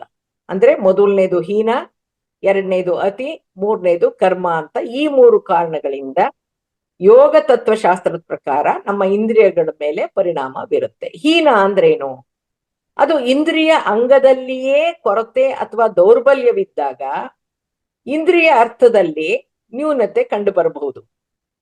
ಜನನದಿಂದಾನೇ ಕಳಪೆ ದೃಷ್ಟಿ ಇರಬಹುದು, ಕಿವುಡುತನ ಇರಬಹುದು, ಮಾತಿಲ್ದೆ ಇರಬಹುದು, ಅಂಗವಿಕಲತೆ ಇತ್ಯಾದಿ ಇರಬಹುದು, ಅಥವಾ ಅಘಾತದಿಂದ ಅಥವಾ ಅಪಘಾತದಿಂದ ಕೂಡ ಆಗ್ಬಹುದು ಈ ತರ ನ್ಯೂನತೆ. ಅಥವಾ ಇನ್ಫೆಕ್ಷನ್ ನಿಂದ, ಸೋಂಕಿನಿಂದ, ಪೌಷ್ಟಿಕಾಂಶದ ಕೊರತೆಯಿಂದ, ಅಥವಾ ವಯಸ್ಸಿಗೆ ಸಂಬಂಧಪಟ್ಟಿರುವಂತಹದ್ದು ಕೂಡ ಇರಬಹುದು, ಅಥವಾ ಪರಿಸರ ಮಾಲಿನ್ಯದ ಪ್ರಭಾವದಿಂದ ಅಲರ್ಜಿ ಆಗಿರಬಹುದು, ಅಸ್ತಮಾ ಕೂಡ ಬರಬಹುದು, ಗತಜನ್ಮದ ಪಾಪಕೃತ್ಯದ ಪರಿಣಾಮ ಕೂಡ ಆಗಿರ್ಬೋದು. ಇದೆಲ್ಲ ಯಾವ್ದ್ರಿಂದ? ಹೀನ ಅಂದ್ರೆ ಅಂಗದಲ್ಲೇ ಕೊರತೆ ಇರುವಂತಹದ್ದು. ಅತಿ ಅಂದ್ರೆ ಅವಶ್ಯಕತೆಗಿಂತ ಹೆಚ್ಚಾಗಿ ವಿಕೃತ ಭಾವನೆಯಿಂದ ಅಥವಾ ಮಾನಸಿಕ ಪ್ರಕ್ಷುಬ್ಧತೆಯಿಂದ, ಅಂದ್ರೆ ಮೆಂಟಲ್ ಡಿಸ್ಟರ್ಬೆನ್ಸ್ ಅಥವಾ ಅಜಿಟೇಷನ್ ನಿಂದ, ಇಂದ್ರಿಯಗಳ ಅತಿಯಾದ ಬಳಕೆಯಿಂದ ಇಂದ್ರಿಯಗಳಿಗೆ ಹಾನಿ ಉಂಟಾಗಬಹುದು, ಕಾಯಿಲೆ ಬರ್ಬೋದು. ಅತಿಯಾದ ಬೆಳಕು, ಅತಿಯಾದ ಶಬ್ದ, ಅಲ್ಟ್ರಾವೈಲೆಟ್ ಕಿರಣಗಳು, ಗ್ರಹಣದ ದಿವಸ ನೋಡ್ಬೇಡಿ ಸೂರ್ಯನ ಅಂತ ಹೇಳ್ತಾರೆ. ಅತಿಯಾದ ಆಹಾರ ಸೇವನೆ, ಅತಿಯಾದ ಚಪಲಾಚಟಗಳು, ಅನಾರೋಗ್ಯಕರ ಅಭ್ಯಾಸಗಳು ಇಂದ್ರಿಯಗಳನ್ನ ಹಾನಿಗೊಳಿಸಬಹುದು. ಕರ್ಮ ಅನ್ನೋ ಮೂರೇ ಕಾರಣ ಯಾವುದು? ವ್ಯಕ್ತಿಯ ಹಿಂದಿನ ಜನ್ಮಗಳ ಕರ್ಮದ ಪ್ರಭಾವ ಇಂದ್ರಿಯಗಳ ಕಾರ್ಯನಿರ್ವಹಣೆಯ ಮೇಲೆ ಪರಿಣಾಮ ಬೀರುವಂತಹದ್ದು. ಇದು ವಿವಿಧ ಸಮಸ್ಯೆಗಳಿಗೆ, ದುರ್ಬಲತೆಗೆ ಕಾರಣವಾಗಿರ್ಬೋದು. ಕೃತಜನ್ಮ ಪಾಪಂ ವ್ಯಾಧಿ ರೂಪೇಣ ಅಂದಾಗ ಆ ವ್ಯಾಧಿ ಎನ್ನುವುದು ಇಂದ್ರಿಯಗಳಿಗೂ ಆಗಿರಬಹುದು. ಈ ಮೂರೂ ಕಾರಣಗಳು, ಹೀನ, ಅತಿ ಮತ್ತು ಕರ್ಮದ ಪ್ರಭಾವ ಇಂದ್ರಿಯಗಳ ಮೇಲಾಗಿರೋದನ್ನ, ಕಾರಣಗಳನ್ನ ನಾವೇ ಯೋಗದ ಮೂಲಕ, ಧ್ಯಾನ ಸಾಧನೆಯ ಮೂಲಕ, ಆತ್ಮಾವಲೋಕನದ ಮೂಲಕ, ಆಧ್ಯಾತ್ಮಿಕ ಶಾಸ್ತ್ರದ ಮೂಲಕ, ತಿಳುವಳಿಕೆಯ ಮೂಲಕ ಕಾರಣಗಳನ್ನ ಗ್ರಹಿಸೋದು ಮಾತ್ರವಲ್ಲದೆ, ಅಂದ್ರೆ ಏನಾಗಿದೆ, ಯಾತಕ್ಕಾಗಿದೆ ಅಂತ ನಾವೇ ಧ್ಯಾನದ ಮೂಲಕ ತಿಳ್ಕೊಳ್ಬೋದು, ಜ್ಞಾನ ಪಡ್ಕೊಂಡು ಅರ್ಥ ಮಾಡ್ಕೊಂಡು ಪರಿಹಾರಕ್ಕೂ ಕೂಡ ಅದೇ ಧ್ಯಾನದಿಂದ ಪ್ರಯತ್ನಿಸಬಹುದು. ಕರ್ಮದ ಪರಿಣಾಮವನ್ನ ಅಳಿಸ್ಕೊಳ್ಳಬಹುದು ಆನಾಪಾನಸತಿ ಧ್ಯಾನದ ಮೂಲಕ. ನಮ್ಮ ಮಾತು, ನಮ್ಮ ನಡವಳಿಕೆ, ನಮ್ಮ ಸಂಸ್ಕಾರ, ರೀತಿ ನೀತಿ, ನಮ್ಮ ವ್ಯಕ್ತಿತ್ವ ದೇಹದ ಮೂಲಕನೇ ಪ್ರಕಟವಾಗೋದ್ರಿಂದ, ಇಂದ್ರಿಯಗಳ ಮೂಲಕನೇ ನಮ್ಮ ಚಟುವಟಿಕೆಗಳು ನಡೆಯೋದ್ರಿಂದ ಇಂದ್ರಿಯಗಳ ಬಗ್ಗೆ ಪೂರ್ಣ ಜ್ಞಾನ ಇರಬೇಕು. ಇಂದ್ರಿಯಗಳನ್ನ ಧರ್ಮಯುತವಾಗಿ, ನೈತಿಕವಾಗಿ ಬಳಸ್ಬೇಕು. ವ್ಯಕ್ತಿತ್ವಕ್ಕೆ ಧಕ್ಕೆ ಬರದಂಗೆ ನಡ್ಕೊಳ್ಬೇಕು. ಪ್ರತಿ ಕ್ಷಣದ ಅರಿವಿನಿಂದ ಜೀವನಾನ ನಡೆಸ್ಬೇಕು. ನಮ್ಮ ಅನಿಸಿಕೆಗಳನ್ನ, ಭಾವನೆಗಳನ್ನ ವ್ಯಕ್ತಪಡಿಸೋದು ಮುಖದ ಮೂಲಕ. Face is the index of man ಅಂತ ಹೇಳ್ತಾರೆ. ಹಾಗಾಗಿ ಜೊತೆಗೆ ಮಾತಿನ ಮೂಲಕ ನಮ್ಮ ಭಾವನೆಗಳು ಹುಟ್ಟೋದು ಮನಸ್ಸಿನಿಂದ, ದೇಹ ಮತ್ತು ಬುದ್ಧಿ ಕೇಳೋದು ಮನಸ್ಸಿನ ಮಾತನ್ನ. ಹಾಗಾಗಿ ದೇಹ ಮತ್ತು ಮನಸ್ಸು ಪರಿಶುದ್ಧವಾಗಿರ್ಬೇಕು, ಸ್ವಚ್ಛವಾಗಿರ್ಬೇಕು. ಅದನ್ನೇ cleanliness is next to godliness ಅಂತ ಹೇಳ್ತಾರೆ. ಮಾನಸಿಕ ಪ್ರಶಾಂತತೆ, ಪ್ರಾಮಾಣಿಕತೆ, ಭಕ್ತಿ ಮತ್ತು ಶರಣಾಗತ ಭಾವ ವ್ಯಕ್ತವಾಗೋದು ಕೂಡ ದೇಹದ ಮೂಲಕನೇ. ಆದ್ರಿಂದ ಮಾನಸಿಕ ಸ್ಥಿತಿ ಹಾಗೂ ಭಾವನಾತ್ಮಕ ಸ್ಥಿತಿ ನಮ್ಮ ನಿಯಂತ್ರಣದಲ್ಲಿ ಇರಬೇಕು. ಇವೆಲ್ಲವೂ ಸಾಧ್ಯ ಆಧ್ಯಾತ್ಮಿಕ ಮಾರ್ಗದಿಂದ, ಧ್ಯಾನ ಮಾರ್ಗದಿಂದ, ಜ್ಞಾನ ಮಾರ್ಗದಿಂದ. ಜ್ಞಾನೇಂದ್ರಿಯ ಮತ್ತು ಕರ್ಮೇಂದ್ರಿಯಗಳಿಗೆ ಸಂಬಂಧಿಸಿದಂತ ರೋಗಗಳನ್ನ ತಡೆಗಟ್ಟಬಹುದಾ, ಅದಕ್ಕೆ ಚಿಕಿತ್ಸೆ ಇದೆಯಾ ಅನ್ನೋ ಒಂದು ಪ್ರಶ್ನೆ ನಮ್ಮಲ್ಲಿ ಹುಟ್ಟಿದ್ರೆ ಅದಕ್ಕೆ ಪರಿಹಾರ ನಾವು ಆಲೋಚನೆ ಮಾಡ್ಬೋದು. ಆಯುರ್ವೇದ ಚಿಕಿತ್ಸಾ ಪದ್ಧತಿಯಲ್ಲಿ ಸುಶ್ರುತ ಸಂಹಿತೆ ಸೂತ್ರಸ್ಥಾನ 35/29 ಹೇಳ್ತಾರೆ, ಈ ಜ್ಞಾನೇಂದ್ರಿಯಗಳ ಮತ್ತು ಕರ್ಮೇಂದ್ರಿಯಗಳ ಶಕ್ತಿಯು ವಯಸ್ಸಿನೊಂದಿಗೆ, ಅಂದ್ರೆ 40 ವರ್ಷಗಳ ನಂತರ ಕಡಿಮೆ ಆಗ್ತಾ ಬರುತ್ತೆ. 70 ವರ್ಷಗಳ ನಂತರ ನ್ಯೂನ್ಯತೆ ಅನ್ನೋದು ಸ್ಪಷ್ಟವಾಗುತ್ತೆ. ಸಂಪೂರ್ಣವಾಗಿ ಕಿವಿ ಕೇಳದೆ ಹೋಗ್ಬೋದು 70 ವರ್ಷ ಆದ್ಮೇಲೆ. 40 ವರ್ಷಗಳ ಆದ್ಮೇಲೆ ನಮ್ಮ ಇಂದ್ರಿಯಗಳ ಕಾರ್ಯವೊಂದು ತತ್ಪರತೆ ಏನಿರುತ್ತೋ ಅದು ಕಡಿಮೆ ಆಗ್ತಾ ಬರ್ಬೋದು, ಕೇಳಿಸೋದು ಕಡಿಮೆ ಆಗ್ತಾ ಬರ್ಬೋದು ಅಂತ ಆಯುರ್ವೇದ ಚಿಕಿತ್ಸಾ ಪದ್ಧತಿಯಲ್ಲಿ ಸುಶ್ರುತ ಸಂಹಿತೆಯಲ್ಲಿ ಹೇಳಿದೆ. ಇನ್ನೂ ಒಂದು ವಿಚಾರ ಏನ್ ಹೇಳಿದೆ ಅಂದ್ರೆ, ವ್ಯಕ್ತಿಯಲ್ಲಿ ಅಸಹಜವಾಗಿ ಪಿತ್ತ ದೋಷ ಹೆಚ್ಚಾದಾಗ್ಲೂ, ವಾತ ಮತ್ತು ಕಫ ದೋಷ ಅಸಹಜವಾಗಿ ಕಡಿಮೆ ಆದಾಗ್ಲೂ ಕೂಡ ಇಂದ್ರಿಯಗಳು ದುರ್ಬಲವಾಗುತ್ತೆ. ವಾತ ದೋಷವು ಅಸಹಜವಾಗಿ ಹೆಚ್ಚಾದಾಗ ಜ್ಞಾನೇಂದ್ರಿಯಗಳು ನಿಷ್ಕ್ರಿಯವಾಗುತ್ತೆ ಅಂತ ಸುಶ್ರುತ ಸಂಹಿತೆ ಸೂತ್ರಸ್ಥಾನ 15-13 ಉಲ್ಲೇಖ ಇತ್ತು. ದೇಹಕ್ಕೆ ಹೊಂದಾಣಿಕೆ ಆಗದೇ ಇರುವಂತ ವಿರುದ್ಧ ಆಹಾರಗಳ ಸೇವನೆ, ಅಪೌಷ್ಟಿಕ ಆಹಾರ ಸೇವನೆ ಕೂಡ ಇಂದ್ರಿಯಗಳನ್ನ ದುರ್ಬಲ ಮಾಡುತ್ತೆ ಅನ್ನೋದನ್ನ ಸುಶ್ರುತ ಸಂಹಿತೆ ಸೂತ್ರಸ್ಥಾನ 20-19 ಹೇಳಿದೆ. ಸರಿಯಾದ ಕೊಬ್ಬಿನ ಅಂಶ ಮತ್ತು ಪ್ರೋಟೀನ್ ಅಂಶದ ಕೊರತೆ ಆದಾಗ ಶ್ರವಣೇಂದ್ರಿಯಕ್ಕೆ, ಅಂದ್ರೆ ಕಿವಿ ಕೇಳಿಸೋದಿಕ್ಕೆ ಕಡಿಮೆ ಆಗುತ್ತೆ, ಇಂದ್ರಿಯಕ್ಕೆ ತೊಂದರೆ ಆಗುತ್ತೆ ಅಂತ ಹೇಳ್ತಾ, ಇಂದ್ರಿಯದ ತೊಂದರೆ ಗಮನಕ್ಕೆ ಬಂದಾಗ್ಲೇ ಅದನ್ನ ನೆಗ್ಲೆಕ್ಟ್ ಮಾಡ್ದೇನೆ ಚಿಕ್ಕ ವಯಸ್ಸಿನಲ್ಲೇ, ಅದು 40 ಇರ್ಬೋದು, 40ಕ್ಕಿಂತ ಮುಂಚೆನೆ ಇದ್ದಿರ್ಬೋದು, ಚಿಕಿತ್ಸೆಯನ್ನ ಪಡಿಬೇಕು ಅಂತ ತಿಳಿಸಿದ್ದಾರೆ. ಆಯುರ್ವೇದದಲ್ಲಿ ಜ್ಞಾನೇಂದ್ರಿಯ ಮತ್ತು ಕರ್ಮೇಂದ್ರಿಯಗಳಿಗೆ ಸಂಬಂಧಿಸಿದಂತ ರೋಗಗಳಿಗೆ, ನ್ಯೂನತೆಗಳಿಗೆ ಚಿಕಿತ್ಸೆ ಇದೆ. ಆ ಚಿಕಿತ್ಸೆಯ ಡೀಟೇಲ್ಸ್ ಎಲ್ಲ ನಾನೇನು ಕೊಡ್ತಾ ಇಲ್ಲ, ನಾನು ಕಲೆಕ್ಟ್ ಮಾಡಿರೋ ಇನ್ಫಾರ್ಮೇಶನ್ ಮಾತ್ರ ತಿಳಿಸ್ತಾ ಇದ್ದೀನಿ. ಕಣ್ಣುಗಳಿಗೆ ಅಂಜನ, ಬಿದಲಕ, ಪ್ರಕ್ಷಾಲನ, ತರ್ಪಣ ಮತ್ತು ಪುಟಪಾಕ ಅನ್ನುವಂತ ವಿವಿಧ ಚಿಕಿತ್ಸಾ ವಿಧಾನಗಳಿದೆ. ಅದರಲ್ಲಿ ಔಷಧಿಗಳನ್ನ, ದ್ರವ ಔಷಧಿಗಳನ್ನ, ಸಸ್ಯರಸಗಳನ್ನ, ರೆಪ್ಪೆಗೆ ಪೇಸ್ಟ್ ಹಚ್ಚೋ ಮೂಲಕ ಚಿಕಿತ್ಸಾ ಪದ್ಧತಿಗಳಿದೆ. ಅದನ್ನ ಮುಂಚೆನೆ ನಾವು ಪ್ರಯತ್ನ ಪಟ್ಟು ನಾವು ಆ ಚಿಕಿತ್ಸೆ ಪಡೆದಿದ್ದೇ ಆದ್ರೆ ಇಂದ್ರಿಯಗಳನ್ನ ಕಾಪಾಡ್ಕೋಬೇಕು ಅನ್ನೋದು ಮಾಹಿತಿ. ಕಿವಿಗೆ ಕರ್ಣಪೂರ್ಣ ಮತ್ತು ಕರ್ಣಧೂಪನ ಮಾಡ್ತಾರೆ. ಕಿವಿಗೆ ಔಷಧೀಯ ಎಣ್ಣೆ ತುಂಬೋದು, ಈ ಎಣ್ಣೆನ ಬಿಸಿ ಮಾಡಿ ಹಾಕೋದು ಕಿವಿಗೆ, ಅದೆಲ್ಲ ಹಿಂದೆ ಮನೆಗಳಲ್ಲೂ ಕೂಡ ಇತ್ತು ಅದು. ಹಾಗಾಗಿ ಮೂಗಿನ ಸಮಸ್ಯೆಗಳಿಗೆ ನಸ್ಯ ಅನ್ನೋ ಔಷಧೀಯ ಹೊಗೆಯನ್ನ ಇನ್ಹಲೇಷನ್ ಮಾಡಿಸ್ತಾರೆ. ನಾಲಿಗೆಯ ರುಚಿ ಸಮಸ್ಯೆಗಳಿಗೆ ಕವಲ ಮತ್ತು ಗಂಡೂಷ ಅನ್ನೋಂತ ಒಂದು ಚಿಕಿತ್ಸೆ ಇದೆ. ಅಂದ್ರೆ ಬಾಯಿಗೆ ಔಷಧೀಯ ಎಣ್ಣೆ ಮತ್ತು ಸಸ್ಯ ರಸದ್ರವಗಳನ್ನ ತುಂಬಿ ಮುಕ್ಕಳಿಸಕ್ ಹೇಳ್ತಾರೆ. ಆಯಿಲ್ ಪುಲ್ಲಿಂಗ್ ಅವೆಲ್ಲ ಇರ್ತಿತ್ತು, ವಾಟರ್ ಪುಲ್ಲಿಂಗ್, ಆಯಿಲ್ ಪುಲ್ಲಿಂಗ್ ಅಂತ. ಆತರ ಮಾಡೋ ಮೂಲಕ ಆ ಒಂದು ಟೇಸ್ಟ್ ಬಡ್ಸ್ ಹಾಳಾಗಿದ್ರೆ ಅದನ್ನು ಸರಿ ಮಾಡುವಂತ ಚಿಕಿತ್ಸೆ ಇದೆ. ಇನ್ನು ಚರ್ಮ, ಕೈಗಳು, ಕಾಲುಗಳಿಗೆ ಎಣ್ಣೆ ಮಸಾಜ್ ಇದೆ, ಶಾಖ ಇದೆ, ಆವಿ ಕೊಡ್ತಾರೆ. ಗುದದ್ವಾರಕ್ಕೆ ಎನಿಮಾ ಇದೆ, ಬಸ್ತಿ ಚಿಕಿತ್ಸೆ ಕೊಡ್ತಾರೆ. ಲೈಂಗಿಕ ಸಮಸ್ಯೆಗಳಿಗೆ ಎನಿಮಾ ಬಸ್ತಿ, ಉತ್ತರ ಬಸ್ತಿ ಅನ್ನೋ ಚಿಕಿತ್ಸೆಗಳು ಕೂಡ ಇದೆ. ಕೊನೆಯದಾಗಿ ನೋಡೋದಾದ್ರೆ ತ್ರಿಗುಣಗಳಿಗೂ ಇಂದ್ರಿಯಗಳಿಗೂ ಇರೋ ಸಂಬಂಧ ಏನು ಅಂತ ನಾವು ಒಂಚೂರು ತಿಳ್ಕೊಬಹುದು. ಹಿಂದೂ ತತ್ವಶಾಸ್ತ್ರದಲ್ಲಿ ಭಗವದ್ಗೀತೆಯಲ್ಲಿ ತ್ರಿಗುಣಗಳ ಉಲ್ಲೇಖ ಇದೆ, ಸತ್ವ, ರಜಸ್ ಮತ್ತು ತಮಸ್ ಅಂತ. ಈ ಮಾನವನಲ್ಲಿ ಪ್ರಕಟವಾಗುವಂತ ಈ ಮೂರೂ ಗುಣಗಳು, ಈ ಗುಣಗಳಿಗೂ ಇಂದ್ರಿಯಗಳಿಗೂ ಸಂಬಂಧ ಇದೆ. ತ್ರಿಗುಣಗಳಿಗೂ ಜ್ಞಾನೇಂದ್ರಿಯಗಳಿಗೂ ಸಂಬಂಧ ಹೇಗಿದೆ ಅಂದ್ರೆ, ಸತ್ವಗುಣ ಶುದ್ಧತೆ ಮತ್ತು ಸಾಮರಸ್ಯವನ್ನ ಸೂಚಿಸುತ್ತೆ. ಸ್ಪಷ್ಟತೆ, ತಿಳುವಳಿಕೆ ಮತ್ತು ಬುದ್ಧಿವಂತಿಕೆಯನ್ನ ಪ್ರತಿನಿಧಿಸುತ್ತೆ. ಸತ್ವಗುಣವು ದೃಶ್ಯ ಜ್ಞಾನೇಂದ್ರಿಯದ ಕಣ್ಣಿಗೆ ಮತ್ತು ಮನಸ್ಸಿನೊಂದಿಗೆ ಸಂಬಂಧ ಹೊಂದಿರುತ್ತೆ. ರಜೋಗುಣ ಅನ್ನೋದು ಚಟುವಟಿಕೆಯನ್ನ, ಉತ್ಸಾಹವನ್ನ ಸೂಚಿಸುತ್ತೆ. ಚಲನೆ ಮತ್ತು ಸಂವೇದನಾ ಅನುಭವವನ್ನ ಪ್ರತಿನಿಧಿಸುತ್ತೆ. ರಜಸ್ ಗುಣವು ಶ್ರವಣೇಂದ್ರಿಯವಾದ ಕಿವಿಗಳಿಗೆ, ಸ್ಪರ್ಶೇಂದ್ರಿಯವಾದ ಚರ್ಮಕ್ಕೆ ಮತ್ತು ರುಚಿ ಇಂದ್ರಿಯವಾದ ನಾಲಿಗೆಗೆ ಸಂಬಂಧಿಸಿದೆ. ತಮೋಗುಣ ಜಡತ್ವವನ್ನ, ಕತ್ತಲೆಯನ್ನ ಸೂಚಿಸುತ್ತೆ. ನಿಶ್ಚಲತೆಯನ್ನ, ಅಜ್ಞಾನವನ್ನ ಮತ್ತು ವಸ್ತು ಬಾಂಧವ್ಯವನ್ನ ಪ್ರತಿನಿಧಿಸುತ್ತೆ. ತಮೋಗುಣ ಅನ್ನೋದು ಘ್ರಾಣೇಂದ್ರಿಯವಾದ ಮೂಗಿಗೆ, ಜನನಾಂಗಗಳಿಗೆ ಸಂಬಂಧಿಸಿದೆ. ತ್ರಿಗುಣಗಳಿಗೂ ಕರ್ಮೇಂದ್ರಿಯಗಳಿಗೂ, ಇದು ಜ್ಞಾನೇಂದ್ರಿಯ ಆಯ್ತು. ಈಗ ತ್ರಿಗುಣಗಳಿಗೂ ಕರ್ಮೇಂದ್ರಿಯಗಳಿಗೂ ಇರೋ ಸಂಬಂಧ ಏನು ಅಂದ್ರೆ, ಸತ್ವಗುಣ ನಿಸ್ವಾರ್ಥ ಕ್ರಿಯೆಯನ್ನ ಪ್ರತಿನಿಧಿಸಿ ಕರ್ಮೇಂದ್ರಿಯಗಳಾದ ವಾಕ್ ಮತ್ತು ಕೈಗೆ ಸಂಬಂಧಿಸಿರೋದು. ಅವರು ಮೃದು ಭಾಷೆಗಳಾಗಿರ್ತಾರೆ, ದಾನ ಧರ್ಮ ಮಾಡ್ತಾರೆ, ಸತ್ಯವಾಕ್ ಪರಿಪಾಲನೆ ಮಾಡ್ತಾರೆ. ರಜೋಗುಣ ಚಟುವಟಿಕೆಯನ್ನ, ಆಕರ್ಷಣೆ ಮತ್ತು ಉತ್ಸಾಹವನ್ನ ಸೂಚಿಸ್ತಾ ಕರ್ಮೇಂದ್ರಿಯವಾದ ಪಾದಗಳ ಮತ್ತು ಉಪಸ್ಥ ಕ್ರಿಯೆಗೆ ಅಂದ್ರೆ ಸಂತಾನೋತ್ಪತ್ತಿಗೆ ಸಂಬಂಧಪಟ್ಟಿರುವಂತಹದ್ದು.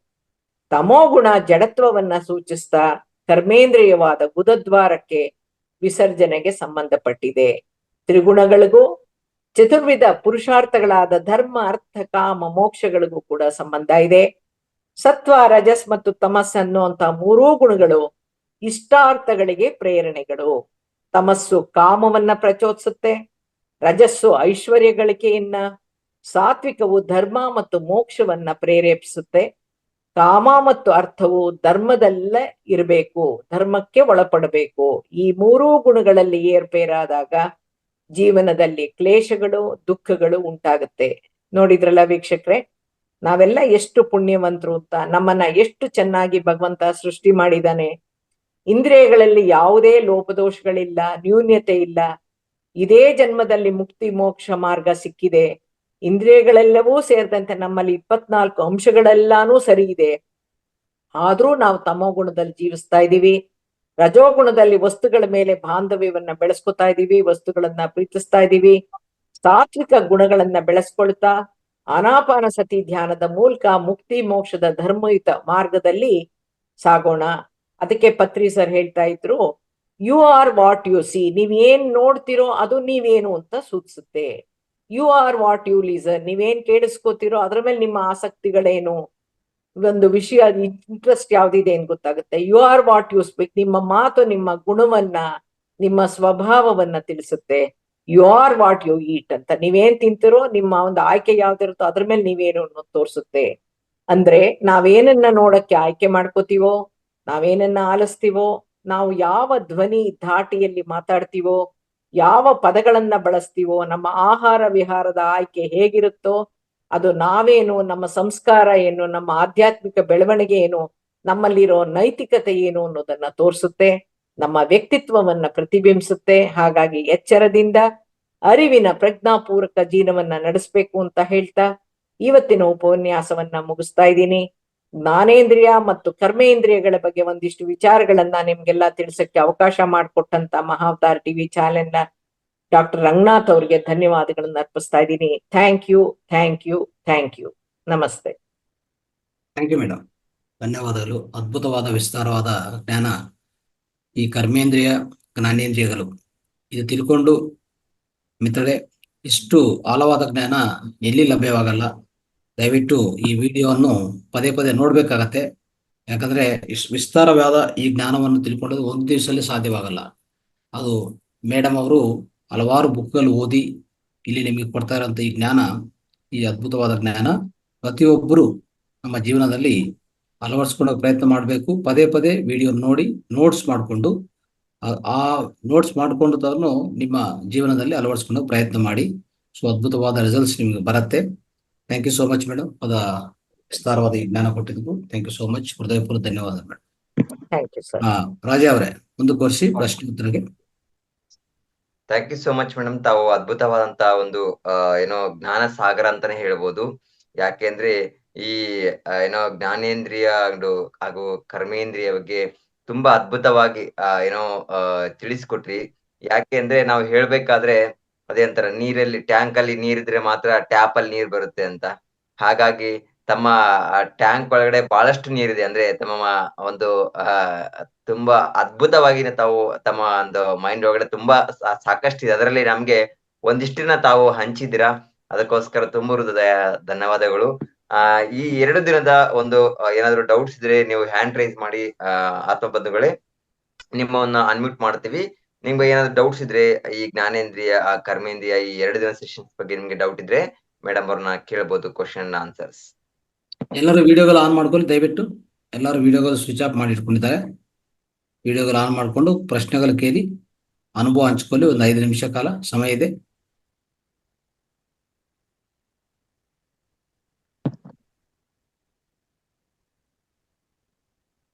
ಮೇಡಮ್, ಕ್ವಶನ್ಸ್ ಬರಕ್ ಮುಂಚೆ ಒಂದು ಈ ಟೆಲಿಪತಿ ಕ್ಲಾಸ್ ಬಗ್ಗೆ ಸ್ವಲ್ಪ ಮಾಹಿತಿ ಹಂಚ್ಕೊಳ್ಳಿ ಮೇಡಮ್. Okay sir. ಇದೇ 3ನೇ ತಾರೀಕು ನವೆಂಬರ್ನಲ್ಲಿ ಟೆಲಿಪತಿ ಎನ್ನುವಂತ ಒಂದು ಪ್ರಾತ್ಯಕ್ಷಿಕೆ ಪ್ರಾಯೋಗಿಕ ತರಬೇತಿಯನ್ನ ಬೆಂಗಳೂರಿನಲ್ಲಿ ಮಹಾವತಾರ್ ಟಿವಿ, ಮಹಾವತಾರ್ ಫೌಂಡೇಶನ್ ಸಂಸ್ಥೆಯ ಮೂಲಕ ವೈಟ್ ಫೀಲ್ಡ್ ಅಲ್ಲಿ ಕಾರ್ಯಕ್ರಮವನ್ನು ಹಮ್ಮಿಕೊಂಡಿದೆ. ಇದೇ 11 ಆಗಸ್ಟ್ ಅಲ್ಲಿ ನಾವು ಟೆಲಿಪತಿ ಒಂದು ಬ್ಯಾಚ್ ಮಾಡಿದ್ವಿ. ಅದರಲ್ಲಿ 50 ಜನ ಭಾಗವಹಿಸಿದ್ರು. ಈಗಿನ ನಮ್ಮ ಮನೆಗಳಲ್ಲಿ ಇರುವಂತ ಸಮಸ್ಯೆಗಳೇನಿದೆಯೋ, ಮಕ್ಳು ಹೇಳಿದ ಮಾತು ಕೇಳಲ್ಲ, ಮನೆಯಲ್ಲಿ ಇರೋ ಕುಟುಂಬದ ಸದಸ್ಯರಲ್ಲಿ ಚಟ ಅಭ್ಯಾಸಗಳು, ತುಂಬಾ ಕೋಪ ಜಾಸ್ತಿ, ಯಾವ್ದ್ರಲ್ಲೂ ಆಸಕ್ತಿ ಇಲ್ಲ, ಡಿಪ್ರೆಷನ್ ನಲ್ಲಿ ಇರೋ, ಈ ತರ ಹಲವಾರು ಸಂಬಂಧದ ಸಮಸ್ಯೆಗಳು, ನಡವಳಿಕೆ ಸಮಸ್ಯೆಗಳು, ಚಟಗಳು, ಈ ತರದ್ದೆಲ್ಲ ಇದ್ದಾಗ ನಾವು ಅವ್ರನ್ನ ಧ್ಯಾನದಲ್ಲಿ ತೊಡಗಿಸಿದ್ರೆ ಅವರಲ್ಲಿ ಫಲ ಸಿಗುತ್ತೆ. ಆದ್ರೆ ಅವ್ರುಗಳ ಧ್ಯಾನ ಮಾಡಲ್ಲ. ಆದ್ರೆ ನಾವು ಧ್ಯಾನಿಗಳಾಗಿರೋರು ನಮ್ಮ ಧ್ಯಾನದ ಮೂಲಕ ಹಾಗೂ ವಿಶೇಷವಾದ ಒಂದು ಸ್ಟೆಪ್ಸ್ ಮೂಲಕ ನಮ್ಮ ಸುಪ್ತ ಮನಸ್ಸನ್ನ ನಾವು ತಲುಪಿ ಸುಪ್ತ ಮನಸ್ಸಿನ ಮೂಲಕ ಆ ವ್ಯಕ್ತಿಗಳಿಗೆ ಅವರಲ್ಲಿ ಬದಲಾವಣೆ ಪರಿವರ್ತನೆ ತರುವಂತ ಒಂದು ಕಾರ್ಯಕ್ರಮ. ನಮ್ಮ ಸಮಸ್ಯೆಗಳನ್ನ ನಾವೇ ಆಟೋ ಸಜೆಷನ್ ಅಂತ ಏನ್ ಹೇಳ್ತೀವಿ, ಸ್ವಯಂ ಸಲಹೆ ಅಂತ ಏನ್ ಹೇಳ್ತೀವಿ, ಆ ಸ್ವಯಂ ಸಲಹೆ ನಮಗ್ ನಾವೇ ಕೊಟ್ಕೊಳ್ಳೋದು ಹೇಗೆ, ಸಾಲ ವಸೂಲಿ ಮಾಡೋದು ಹೇಗೆ, ನಮ್ಮ ಆರೋಗ್ಯದ ಸಮಸ್ಯೆ ಅಥವಾ ನಮ್ದು ಏನೋ ಒಂದು ಕೋರ್ಟ್ ಅಲ್ಲಿ ವ್ಯಾಜ್ಯ ಇದ್ರೆ ಅದನ್ನ ತೀರಿಸ್ಕೊಳ್ಳೋದು ಹೇಗೆ, ಈ ತರ ಜೀವನಕ್ಕೆ ಸಂಬಂಧಪಟ್ಟಂತ ಕುಟುಂಬಕ್ಕೆ ಸಂಸಾರದಲ್ಲಿ ಇರ್ಬೋದು, ವ್ಯವಹಾರದಲ್ಲಿ ಇರ್ಬೋದು, ಸಾಲ ಕೊಟ್ಟಿರೋದು ವಸೂಲಿ ಆಗಿರಲ್ಲ, ಕೊಡೋದಿಲ್ಲ, ಈ ತರದ್ ಎಲ್ಲಕ್ಕೂನು ನಮ್ಮ ಸುಪ್ತ ಮನಸ್ಸು ಅದು ಪರ್ಮನೆಂಟ್ ಮೆಮೊರಿ ಆದ್ರಿಂದ ನಾವು ಧ್ಯಾನದ ಮೂಲಕ ಹಾಗೂ ಇನ್ನೊಂದು ಎಕ್ಸ್ಟ್ರಾ ಪ್ರೊಸೀಜರ್ ಮೂಲಕ ಸುಪ್ತ ಮನಸ್ಸನ್ನ ತಲುಪಿ ಆ ಒಂದು ಸ್ಥಿತಿ, ಆ ಸಿಚುಯೇಷನ್ಗೆ ಹೋಗಿ ನಾವು ಸಂಕಲ್ಪಗಳ ಮೂಲಕ ಆಮೇಲೆ ಅಫರ್ಮೇಶನ್ಸ್ ಕೊಡೋ ಮೂಲಕ ಕೂಡ ನಾವು ಹಲವಾರು ಪರಿವರ್ತನೆಗಳನ್ನ, ಬದಲಾವಣೆಗಳನ್ನ, ಪರಿಹಾರಗಳನ್ನ ತಂದ್ಕೊಳ್ಬಹುದು ಅಂತ ತುಂಬಾ ಜನ ಕೇಳ್ತಾ ಇದ್ರು. ಹಾಗಾಗಿ 2ನೇ ಬ್ಯಾಚ್ ಅನ್ನ ವೈಟ್ ಫೀಲ್ಡ್ ಅಲ್ಲಿ ಮಹಾವತಾರ್ ಫೌಂಡೇಶನ್ ಸಂಸ್ಥೆಯಲ್ಲಿ ಇದೇ ನವೆಂಬರ್ 3ನೇ ತಾರೀಕು ಪ್ಲಾನ್ ಮಾಡಾಗಿದೆ. ಯಾರಿಗೆ ಆಸಕ್ತಿ ಇದೆಯೋ ಅವರು ನನ್ನ ಫೋನ್ ನಂಬರ್ ಕೊಡ್ತೀನಿ, ಬರ್ಕೊಳ್ಳಿ. ಅದ್ರ ಮೂಲಕ ನೀವು ರಿಜಿಸ್ಟರ್ ಮಾಡಿಸ್ಬೇಕು. ಅದೇ ತರ ಮಹಾವತಾರ್ ಫೌಂಡೇಶನ್ ಮೂಲಕನೂ ರಿಜಿಸ್ಟರ್ ಮಾಡಿಸ್ಬೋದು. ಅದರದೆಲ್ಲ ಡೀಟೇಲ್ಸ್ ನಾವು ಒಂದು ಮೆಸೇಜ್ ಮಾಡಿ, ಒಂದು ಯಾರ್ಯಾರು ಕೇಳಿದಾರೋ ಟೆಲಿಪತಿನ ಅವ್ರಿಗೆಲ್ಲ ಒಂದು ಗ್ರೂಪ್ ಮಾಡಿ ಮಾಹಿತಿನ ಕಳಿಸ್ತೀವಿ. ಅದರಲ್ಲಿ 40 ಜನಕ್ಕೆ ಮಾತ್ರ ಅವಕಾಶ ಇರೋದ್ರಿಂದ ಅದಕ್ಕೆ ಒಂದು ಸ್ಮಾಲ್ ಅಮೌಂಟ್ ಹಾಕಿ ಅದು ರಿಜಿಸ್ಟ್ರೇಷನ್ ಮಾಡ್ಬೇಕಾಗಿರುತ್ತೆ. ಅದ್ರದ್ದೆಲ್ಲ ಡೀಟೇಲ್ಸ್ ಕಳಿಸ್ತೀವಿ. ಯಾರು ಫಸ್ಟ್ ಕಮ್ ಫಸ್ಟ್ ಸರ್ವ್ ಅಂತ ಯಾರು ಮುಂಚೆ ಬರ್ತಾರೋ ಅವ್ರಿಗೆ ಈ ಟೆಲಿಪತಿ ಕಲ್ತ್ಕೊಂಡು ತಮಗೂ ಸಹಾಯ ಮಾಡ್ಕೋಬಹುದು, ತಮ್ಮ ಮನೆಯವರಿಗೂ ಕುಟುಂಬದವ್ರಿಗೂ ಸಹಾಯ ಮಾಡ್ಬೋದು, ಹಲವಾರು ಸಮಸ್ಯೆಗಳನ್ನ ಬಗೆಹರಿಸ್ಕೊಳ್ಳಕ್ಕೆ ಒಂದು ಅವಕಾಶ ಅಂತ ಹೇಳ್ತಾ ಇದ್ದೀನಿ. ಅದೆಲ್ಲ ಡೀಟೇಲ್ಸ್ ಕಳಿಸ್ತೀವಿ. ದಯವಿಟ್ಟು ಇಂಥ ಒಂದು ಸದವಕಾಶವನ್ನ ಕಳ್ಕೋಬೇಡಿ. ಧ್ಯಾನ ಆಲ್ರೆಡಿ ಮಾಡ್ತಾ ಇದ್ದೀರಾ, ಧ್ಯಾನದ ಮುಂದಿನ ಹಂತ ಇದಾದ್ರಿಂದ ಕಲ್ತ್ಕೋಬಹುದು. ನೀವು ಟೆಲಿಪತಿ ಬಗ್ಗೆ ಹೆಚ್ಚಿನ ಮಾಹಿತಿ ಪಡ್ಕೋಬೇಕು ಅಂತಿದ್ರೆ ಅತೀಂದ್ರಿಯ ಅನುಭವಗಳು ವಿಜ್ಞಾನಕ್ಕೆ ಸವಾಲು ಅನ್ನುವಂಥದ್ದು 4 ಭಾಗಗಳುಳ್ಳ ವಿಡಿಯೋಗಳು ಮಹಾವತಾರ್ ಫೌಂಡೇಶನ್ ಮೂಲಕನೇ ಇದೆ. ಅದು ಅತೀಂದ್ರಿಯ ಅನುಭವಗಳು ವಿಜ್ಞಾನಕ್ಕೆ ಸವಾಲು ಪಾರ್ಟ್ 1, ಪಾರ್ಟ್ 2, ಪಾರ್ಟ್ 3, ಪಾರ್ಟ್ 4 ಅಂತ ಇದೆ. ಈ 4 ವಿಡಿಯೋಗಳನ್ನ ನೀವು ಕೇಳಿದ್ರೆ ನಿಮ್ಮ ಥಾಟ್ಸ್ ಯಾವ ತರ ನಿಮ್ಮ ಜೀವನದಲ್ಲಿ ಕೆಲಸ ಮಾಡುತ್ತೆ ಅನ್ನೋದನ್ನ, ಚಿಂತನಾ ಶಕ್ತಿ ಎನ್ನುವಂತ ಒಂದು ವಿಚಾರದ ಬಗ್ಗೆ ಹೆಚ್ಚು ತಿಳ್ಕೋಬಹುದು. ಭಾಗ 4ರಲ್ಲಿ ಟೆಲಿಪತಿ ಬಗ್ಗೆ ಪೂರ್ತಿ ಮಾಹಿತಿ, ಎಕ್ಸಾಸ್ಟಿವ್ ಆಗಿ ಮಾಹಿತಿ ಇದೆ. ಅದರ ಪ್ರಾತ್ಯಕ್ಷಿಕೆಯನ್ನ 3 ನವೆಂಬರ್ ನೀವು ಕಲ್ತ್ಕೊಳ್ಳಕ್ಕೆ ಅವಕಾಶ ಇದೆ ಅಂತ ಹೇಳ್ತಾ ಇದ್ದೀನಿ. ನನ್ನ ದೂರವಾಣಿ ಸಂಖ್ಯೆ ಬರ್ಕೊಳ್ಳಿ, 9844244727 9844244727. ಅದೇ ನನ್ನ ವಾಟ್ಸ್ಆಪ್ ನಂಬರು 9844768090. ನನ್ನ ವಾಟ್ಸ್ಆಪ್ಗೆ ನೀವು ಒಂದು ಮೆಸೇಜ್ ಹಾಕ್ಬಿಟ್ಟು ನಿಮ್ಮ ಹೆಸರು, ಊರು, ಇಂಟ್ರೆಸ್ಟೆಡ್ ಇನ್ ಟೆಲಿಪತಿ ಅಂತ ಹಾಕಿದ್ರೆ ನಾನು ಆ ಮಾಹಿತಿಯನ್ನ, ಹೆಚ್ಚಿನ ಮಾಹಿತಿಯನ್ನ ವಾಟ್ಸ್ಆಪ್ಗೆ ಡೈರೆಕ್ಟ್ ಆಗಿ ಕಳ್ಸಕ್ಕೆ ಸಾಧ್ಯ ಆಗುತ್ತೆ. ಈ ಒಂದು ವಿಚಾರವನ್ನ ಡಾಕ್ಟರ್ ರಂಗನಾಥ್ ಸರ್ ಅವರ ಒಂದು ಹೇಳು ಅಂತ ಹೇಳಿದ್ರಿಂದ ಹೇಳಿದ್ದೀನಿ. ಇದ್ರ ಮುಂದೆ ಇನ್ನೂ ಕೆಲವು ವಿಚಾರಗಳನ್ನ ತಿಳಿಸಕ್ ಒಂದು ಅವಕಾಶ ಇರುತ್ತೆ, ತಿಳಿಸ್ತೀವಿ. ಈಗ್ಲಿಂದ ಟೆಲಿಪತಿ ಕಲ್ತ್ಕೊಳ್ಳೋ ಬಗ್ಗೆ ಪ್ಲಾನ್ ಮಾಡ್ಕೊಳ್ಳಿ. Thank you, thank you, thank you. Thank you madam. ಇದು ಸಂಬಂಧಿತ ಸಪ್ರೇಟ್ ವಾಟ್ಸಾಪ್ ಗ್ರೂಪ್ ಒಂದು ಓಪನ್ ಮಾಡ್ತೀವಿ ಮೇಡಮ್. ಆ ವಾಟ್ಸಾಪ್ ಗ್ರೂಪ್ ಲಿಂಕ್ ಎಲ್ಲ ಕಳಿಸ್ತೀವಿ ನಮ್ಮ ಎಲ್ಲ ಗ್ರೂಪ್ಸ್ ಅಲ್ಲಿ. ವಾಟ್ಸಾಪ್ ಅಲ್ಲಿ ನಮ್ಮ ಮಾತಾ ಟಿವಿಯ ಎಲ್ಲ ಗ್ರೂಪ್ಸ್ ಅಲ್ಲಿ ಹಂಚ್ಕೊಳ್ತೀವಿ. ಆ ಲಿಂಕ್ ಅನ್ನು ಪ್ರೆಸ್ ಮಾಡಿದ್ರೆ ಆ ಗ್ರೂಪ್ ಅಲ್ಲಿ ಸೇರ್ಕೋಬಹುದು ಎಲ್ಲಾರು. ಈ ಸಪ್ರೇಟ್ ಗ್ರೂಪು ಟೆಲಿಪತಿಗೆ ಸಪ್ರೇಟ್ ಗ್ರೂಪ್ ಓಪನ್ ಮಾಡ್ತೀವಿ. ಅದರಲ್ಲಿ ಒಂದ್ಸರಿ ರಿಜಿಸ್ಟರ್ ಮಾಡ್ಕೊಂಡ್ರೆ ಅಲ್ಲಿ ನಿಮಗೆ ಎಲ್ಲ ಮಾಹಿತಿ ಸಿಗ್ತಾ ಇರ್ತದೆ. ಈ ಕಾರ್ಯಕ್ರಮದ ಬಗ್ಗೆ ಅಪ್ಡೇಟ್ಸ್ ಎಲ್ಲ ಸಿಗ್ತಾ ಇರ್ತದೆ. ಯಾವ ರೀತಿಯಲ್ಲಿ ರಿಜಿಸ್ಟರ್ ಮಾಡ್ಕೋಬೇಕು, ಯಾವ ರೀತಿಯಲ್ಲಿ ಇನ್ನು ಮುಂದಿನ ಏನೇನು ಇನ್ಸ್ಟ್ರಕ್ಷನ್ಸ್ ಸಲಹೆಗಳು ಪಾಲನೆ ಮಾಡಬೇಕೆಲ್ಲ ಅದರಲ್ಲಿ ಸಿಗತ್ತೆ ಸ್ನೇಹಿತರೆ. ನಿಮಗೆ ಇವತ್ತು ಇಲ್ಲ ನಾಳೆಗೆಲ್ಲ ಒಂದು ವಾಟ್ಸಾಪ್ ಲಿಂಕ್ ಅಂತೂ ವಿತ್ ಮಾಹಿತಿ, ಎಷ್ಟು ಮಾಹಿತಿ ಬೇಕೋ ಅಷ್ಟು ಮಾಹಿತಿ ಜೊತೆಗೆ ಹಂಚ್ಕೊಂತೀವಿ. ದಯವಿಟ್ಟು ಅದು ಪಾಲನೆ ಮಾಡಿ. Okay madam, thank you so much. Okay sir. ಈಗ ಪ್ರಶ್ನೆಗಳಿದ್ರೆ ಮುಂದುವರಿಸಿ ರಾಜ್ ಅವರೇ. ಅಶ್ವಿನಿ ಮೇಡಮ್ ಮಾತಾಡಿ. ನಮಸ್ತೆ ಮೇಡಮ್. ನಮಸ್ತೆ ನಮಸ್ತೆ ಗುರುಜಿ. ಮೇಡಮ್, ನಿಮ್ ಕ್ಲಾಸ್ ಒಂದ್ಸಲಿ ಅಲ್ಲ 2 ಸಲಿ 3 ಸಲಿ ಅಟೆಂಡ್ ಮಾಡಿದ್ರೆ ಅರ್ಥ ಆಗೋದು. ಈಗಾಗಲೇ ಟೆಲಿಪತಿ ಅಂತ ಒಂದ್ಸಲ ಸೆಷನ್ ಕೊಟ್ಟಿದ್ರಿ ಅಲ್ಲೇ ಮಹಾವತಾರ್ ಫೌಂಡೇಶನ್ ಅಲ್ಲಿ. ಇಲ್ಲ ಇನ್ನೊಂದ್ಸಲಿ ನಾನು ಹೋಗ್ಬೇಕಿತ್ತು ಅಂತ ಅನ್ಕೊಂಡಿದ್ದೆ, ಬಟ್ ಆದ್ರೆ ಅಷ್ಟು ಬೇಗ ಅವಕಾಶ ಬಂದ್ಬಿಡ್ತು ನೋಡಿ. 2 ಸಲ ಅಟೆಂಡ್ ಮಾಡೋಣ ಅಂತ. ಇದೇನಂದ್ರೆ ಟೆಲಿಪತಿ ಅನ್ನೋದು ನಾವು ಏನ್ ಕಲ್ಸಿರ್ತೀವೋ ಪ್ರಾಕ್ಟಿಕಲ್ ಎಲ್ಲಾ ಪಾಸಿಬಲ್ ಸಿಚುವೇಶನ್ಸ್ ತಗೊಂಡ್ ಹೇಳಿರ್ತೀವಿ. ಆದ್ರೆ ನಾವು ಕ್ಲಾಸ್ ಮುಗಿಸ್ಕೊಂಡು ಹೋದ್ಮೇಲೆ ಇನ್ನೊಂದು ಹೊಸ ಸಿಚುವೇಶನ್ ಬಂದಾಗ ಅಯ್ಯೋ ಏನ್ ಮಾಡ್ಬೇಕು ಅನ್ನೋದಿಲ್ಲ. ಯಾಕಂದ್ರೆ ಒಂದ್ಸಲ ಮಾಡ್ದಂಗೆ ಕ್ಲಾಸ್ ಇನ್ನೊಂದ್ಸಲ ಇರಲ್ಲ. ಆದ್ರಿಂದ ಸಿಚುವೇಶನ್ಸ್ ಚೇಂಜ್ ಆಗ್ತಿರೋದ್ರಿಂದ ನಮ್ಮಲ್ಲಿ ಟೆಲಿಪತಿ ಕಲ್ತವ್ರು 3 ಸಲ 4 ಸಲ ರಿಪೀಟ್ ಮಾಡಿರೋರು ಇದ್ದಾರೆ. ಹಾಗಾಗಿ ಇವತ್ತಿನ ದಿವಸ ಕೋರ್ಟ್ ಕೇಸಸ್ ಡಿಸೈಡ್ ಆಗಿದೆ, ಅವ್ರದ್ದು ಪ್ರಾಬ್ಲಮ್ಸ್ ಸಾಲ್ವ್ ಆಗಿದೆ, ಹಳೆ ಸಾಲಗಳು ವಸೂಲಾಗಿದೆ. ಅಂದ್ರೆ ಕೊಟ್ಟಿರೋದು ಎಲ್ಲಾ ಸಾಲ ವಸೂಲಾಗುತ್ತೆ ಅಂತಲ್ಲ, ಅದಕ್ಕೆ ಕಂಡೀಷನ್ಸ್ ಯಾವಾಗ ಆಗುತ್ತೆ ಯಾವಾಗ ಆಗಲ್ಲ ಅನ್ನೋದೆಲ್ಲ ತಿಳ್ಕೊಂಡಾಗ ಮುಂದಿನ ವ್ಯವಹಾರ ಮಾಡೋದ್ರಲ್ಲೂ ನಾವು ಜೋಪಾನಕ್ಕಿರ್ಬೋದು. ಹಾಗಾಗಿ ಮತ್ತೆ ರಿಪೀಟ್ ಮಾಡಿ ಕಲಿಯೋದು ಖಂಡಿತ ಲಾಭ. ಮತ್ತೆ ಪ್ರಾಕ್ಟಿಕಲ್ ಸೆಷನ್ ಅಲ್ಲಿ ಇನ್ವಾಲ್ವ್ ಆಗ್ತಿರಲ್ಲ ನೀವು, ನಿಮಗ್ ನೀವೇ ಮಾಡ್ಕೊಳ್ಳುವಾಗ ತೊಂದರೆ ಇಲ್ಲದೆ ಪರ್ಫೆಕ್ಟ್ ಆಗಿ ಮಾಡ್ಕೊಳಕ್ಕೆ ಒಂದು ಅವಕಾಶ ಆಗುತ್ತೆ. ಖಂಡಿತ ರಿಪೀಟ್ ಮಾಡ್ಬೋದು. ಓಕೆ ಮೇಡಮ್, ಇದೊಂದು ಒಳ್ಳೆ ಅವಕಾಶ ನಮ್ಗೆಲ್ರಿಗೂ ಕೂಡ.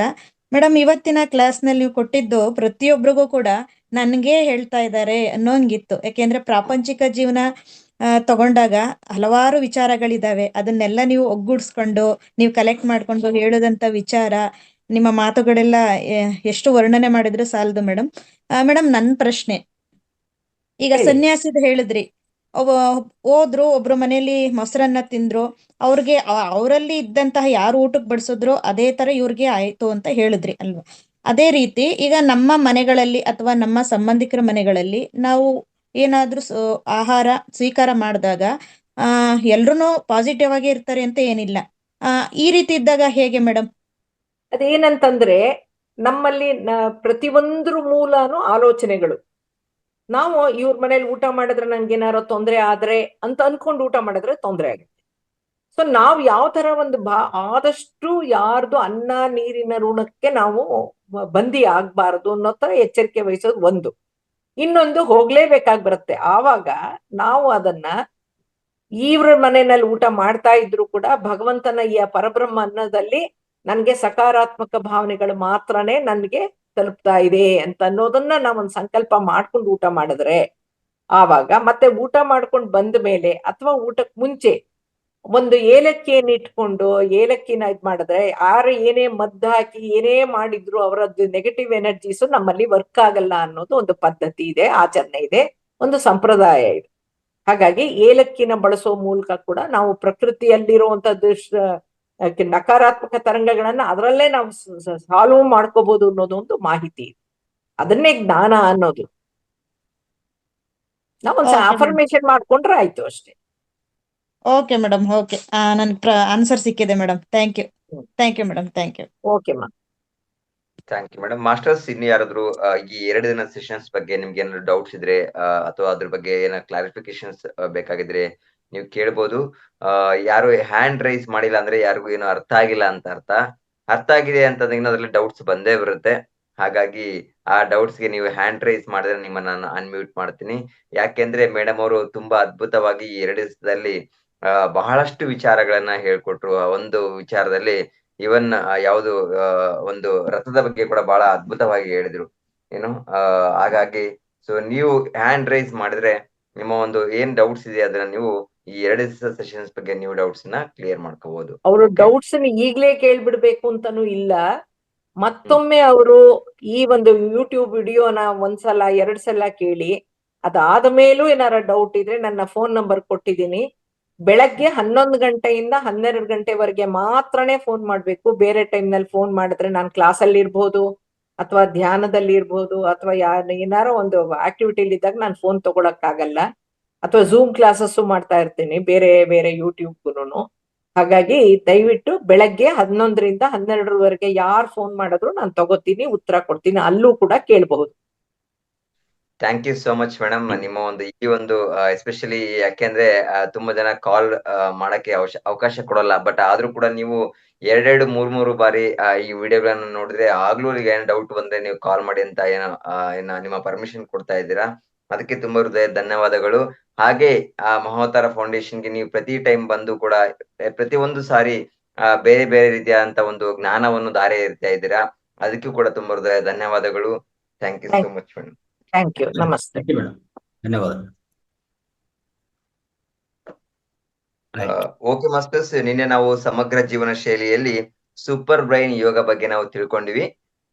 ಅದ್ರ ಬಗ್ಗೆ ಅದ್ರದ್ದು ಉಪಯೋಗಗಳ ಬಗ್ಗೆ ನಾವು ನಿನ್ನೆ ಅದ್ಭುತವಾಗಿ ರಂಗನಾಥ್ ಗುರೂಜಿ ಅವರು ಹೇಳ್ಕೊಟ್ರು. ಹಾಗೆ ನಿನ್ನೆ ನಾವು ಇವನ್ ಕ್ಯಾಸ್ಟ್ರಾಲ್ ಆಯಿಲ್ ಅಂದ್ರೆ ಹರಳೆಣ್ಣೆ ಬಗ್ಗೆ ಕೂಡ ನಾವು ನಿನ್ನೆ ಅದ್ಭುತವಾಗಿ ಅದ್ರ ಬಗ್ಗೆ ತಿಳ್ಕೊಂಡ್ವಿ. ಈ ದಿನದ ಸೆಷನ್ ಸ್ಟಾರ್ಟ್ ಮಾಡ್ತಾರೆ ರಂಗನಾಥ್ ಗುರೂಜಿ ಅವರೇ. ರಂಗನಾಥ್ ಗುರೂಜಿ ಅವರು ತಾವು ಈ ಏನೋ ಸಮಗ್ರ ಜೀವನ ಶೈಲಿಯನ್ನು ಸ್ಟಾರ್ಟ್ ಮಾಡಬೇಕಾಗಿ ನಿಮ್ಮಲ್ಲಿ ಕೋರ್ತೇನೆ. Thank you. ಮಿತ್ರರೇ, ಸ್ನೇಹಿತರೆ, ಸೊ ಇಷ್ಟುವರೆಗೂ ಅದ್ಭುತವಾದ ಜ್ಞಾನ ಹಂಚಿಕೆ ಆಯಿತು ಮೇಡಮ್ ಇಂದ. ಈ ಕರ್ಮೇಂದ್ರಿಯಗಳು ಜ್ಞಾನೇಂದ್ರಿಯಗಳದು ಇದು ಅದ್ಭುತವಾದ ವಿಷಯ, ಅದ್ಭುತವಾದ ಜ್ಞಾನ. ನಾವು ಅಳವಡಿಸ್ಕೋಬೇಕು ಮತ್ತೆ ಅದನ್ನು ಅಭ್ಯಾಸ ಮಾಡಬೇಕು. ಈಗಾಗಲೇ ಮೇಡಮ್ ಹೇಳ್ತಾ ಇದ್ರು, ಒಂದು ಶ್ರವಣ ಆಗಿದ್ರೆ ಸಾಕಾಗಲ್ಲ, ಮರಣ ಆಗಬೇಕು. ಮರಣ ಆದ್ಮೇಲೆ ನಿಧಿಧ್ಯಾಸನಕ್ಕೆ ಹೋಗ್ಬೇಕು. ಅಂದ್ರೆ ಪ್ರತಿಯೊಂದು ನಾವು ಅಭ್ಯಾಸದಲ್ಲಿ ಇಟ್ಕೊಂಡಿದ್ರೇನೆ ಅದರಿಂದ ಫಲಿತ ಸಿಗೋದು. ಅರ್ಥ ಮಾಡ್ಕೋರಿ. ಅದಕ್ಕೆ ಅಭ್ಯಾಸವೇ ಬಹಳ ಬಹಳ ಇಂಪಾರ್ಟೆಂಟ್ ಆಗತ್ತೆ. ನಿತ್ಯ ಜೀವನದಲ್ಲಿ ಅಭ್ಯಾಸಕ್ಕಿಂತ ಮಿಕ್ಕಿರೋದು, ಅಂದ್ರೆ ಅಭ್ಯಾಸಕ್ಕಿಂತ ಮೀರಿ ಈ ಭೂಮಿ ಮೇಲೆ ಯಾವುದೂ ಇಲ್ಲ, ವಿಶ್ವದಲ್ಲಿ ಯಾವುದಿಲ್ಲ. ಅಭ್ಯಾಸ, ಸಾಧನ, ಸಾಧನ, ಸಾಧನ. ಮಿತ್ರರೇ, ಸಾಧನ ಒಂದೇ ಫಲಿತ ಕೊಡುತ್ತೆ, ಇನ್ನು ಯಾವುದು ಫಲಿತ ಕೊಡಲ್ಲ. ಈ ಭೂಮಿ ಮೇಲೆ, ಈ ವಿಶ್ವದಲ್ಲಿನೂ ಹೇಳ್ತಾ ಇದ್ದೀನಿ, ಇಡೀ ವಿಶ್ವದಲ್ಲಿ ಸಾಧನ ಒಂದೇ ಮಾರ್ಗ.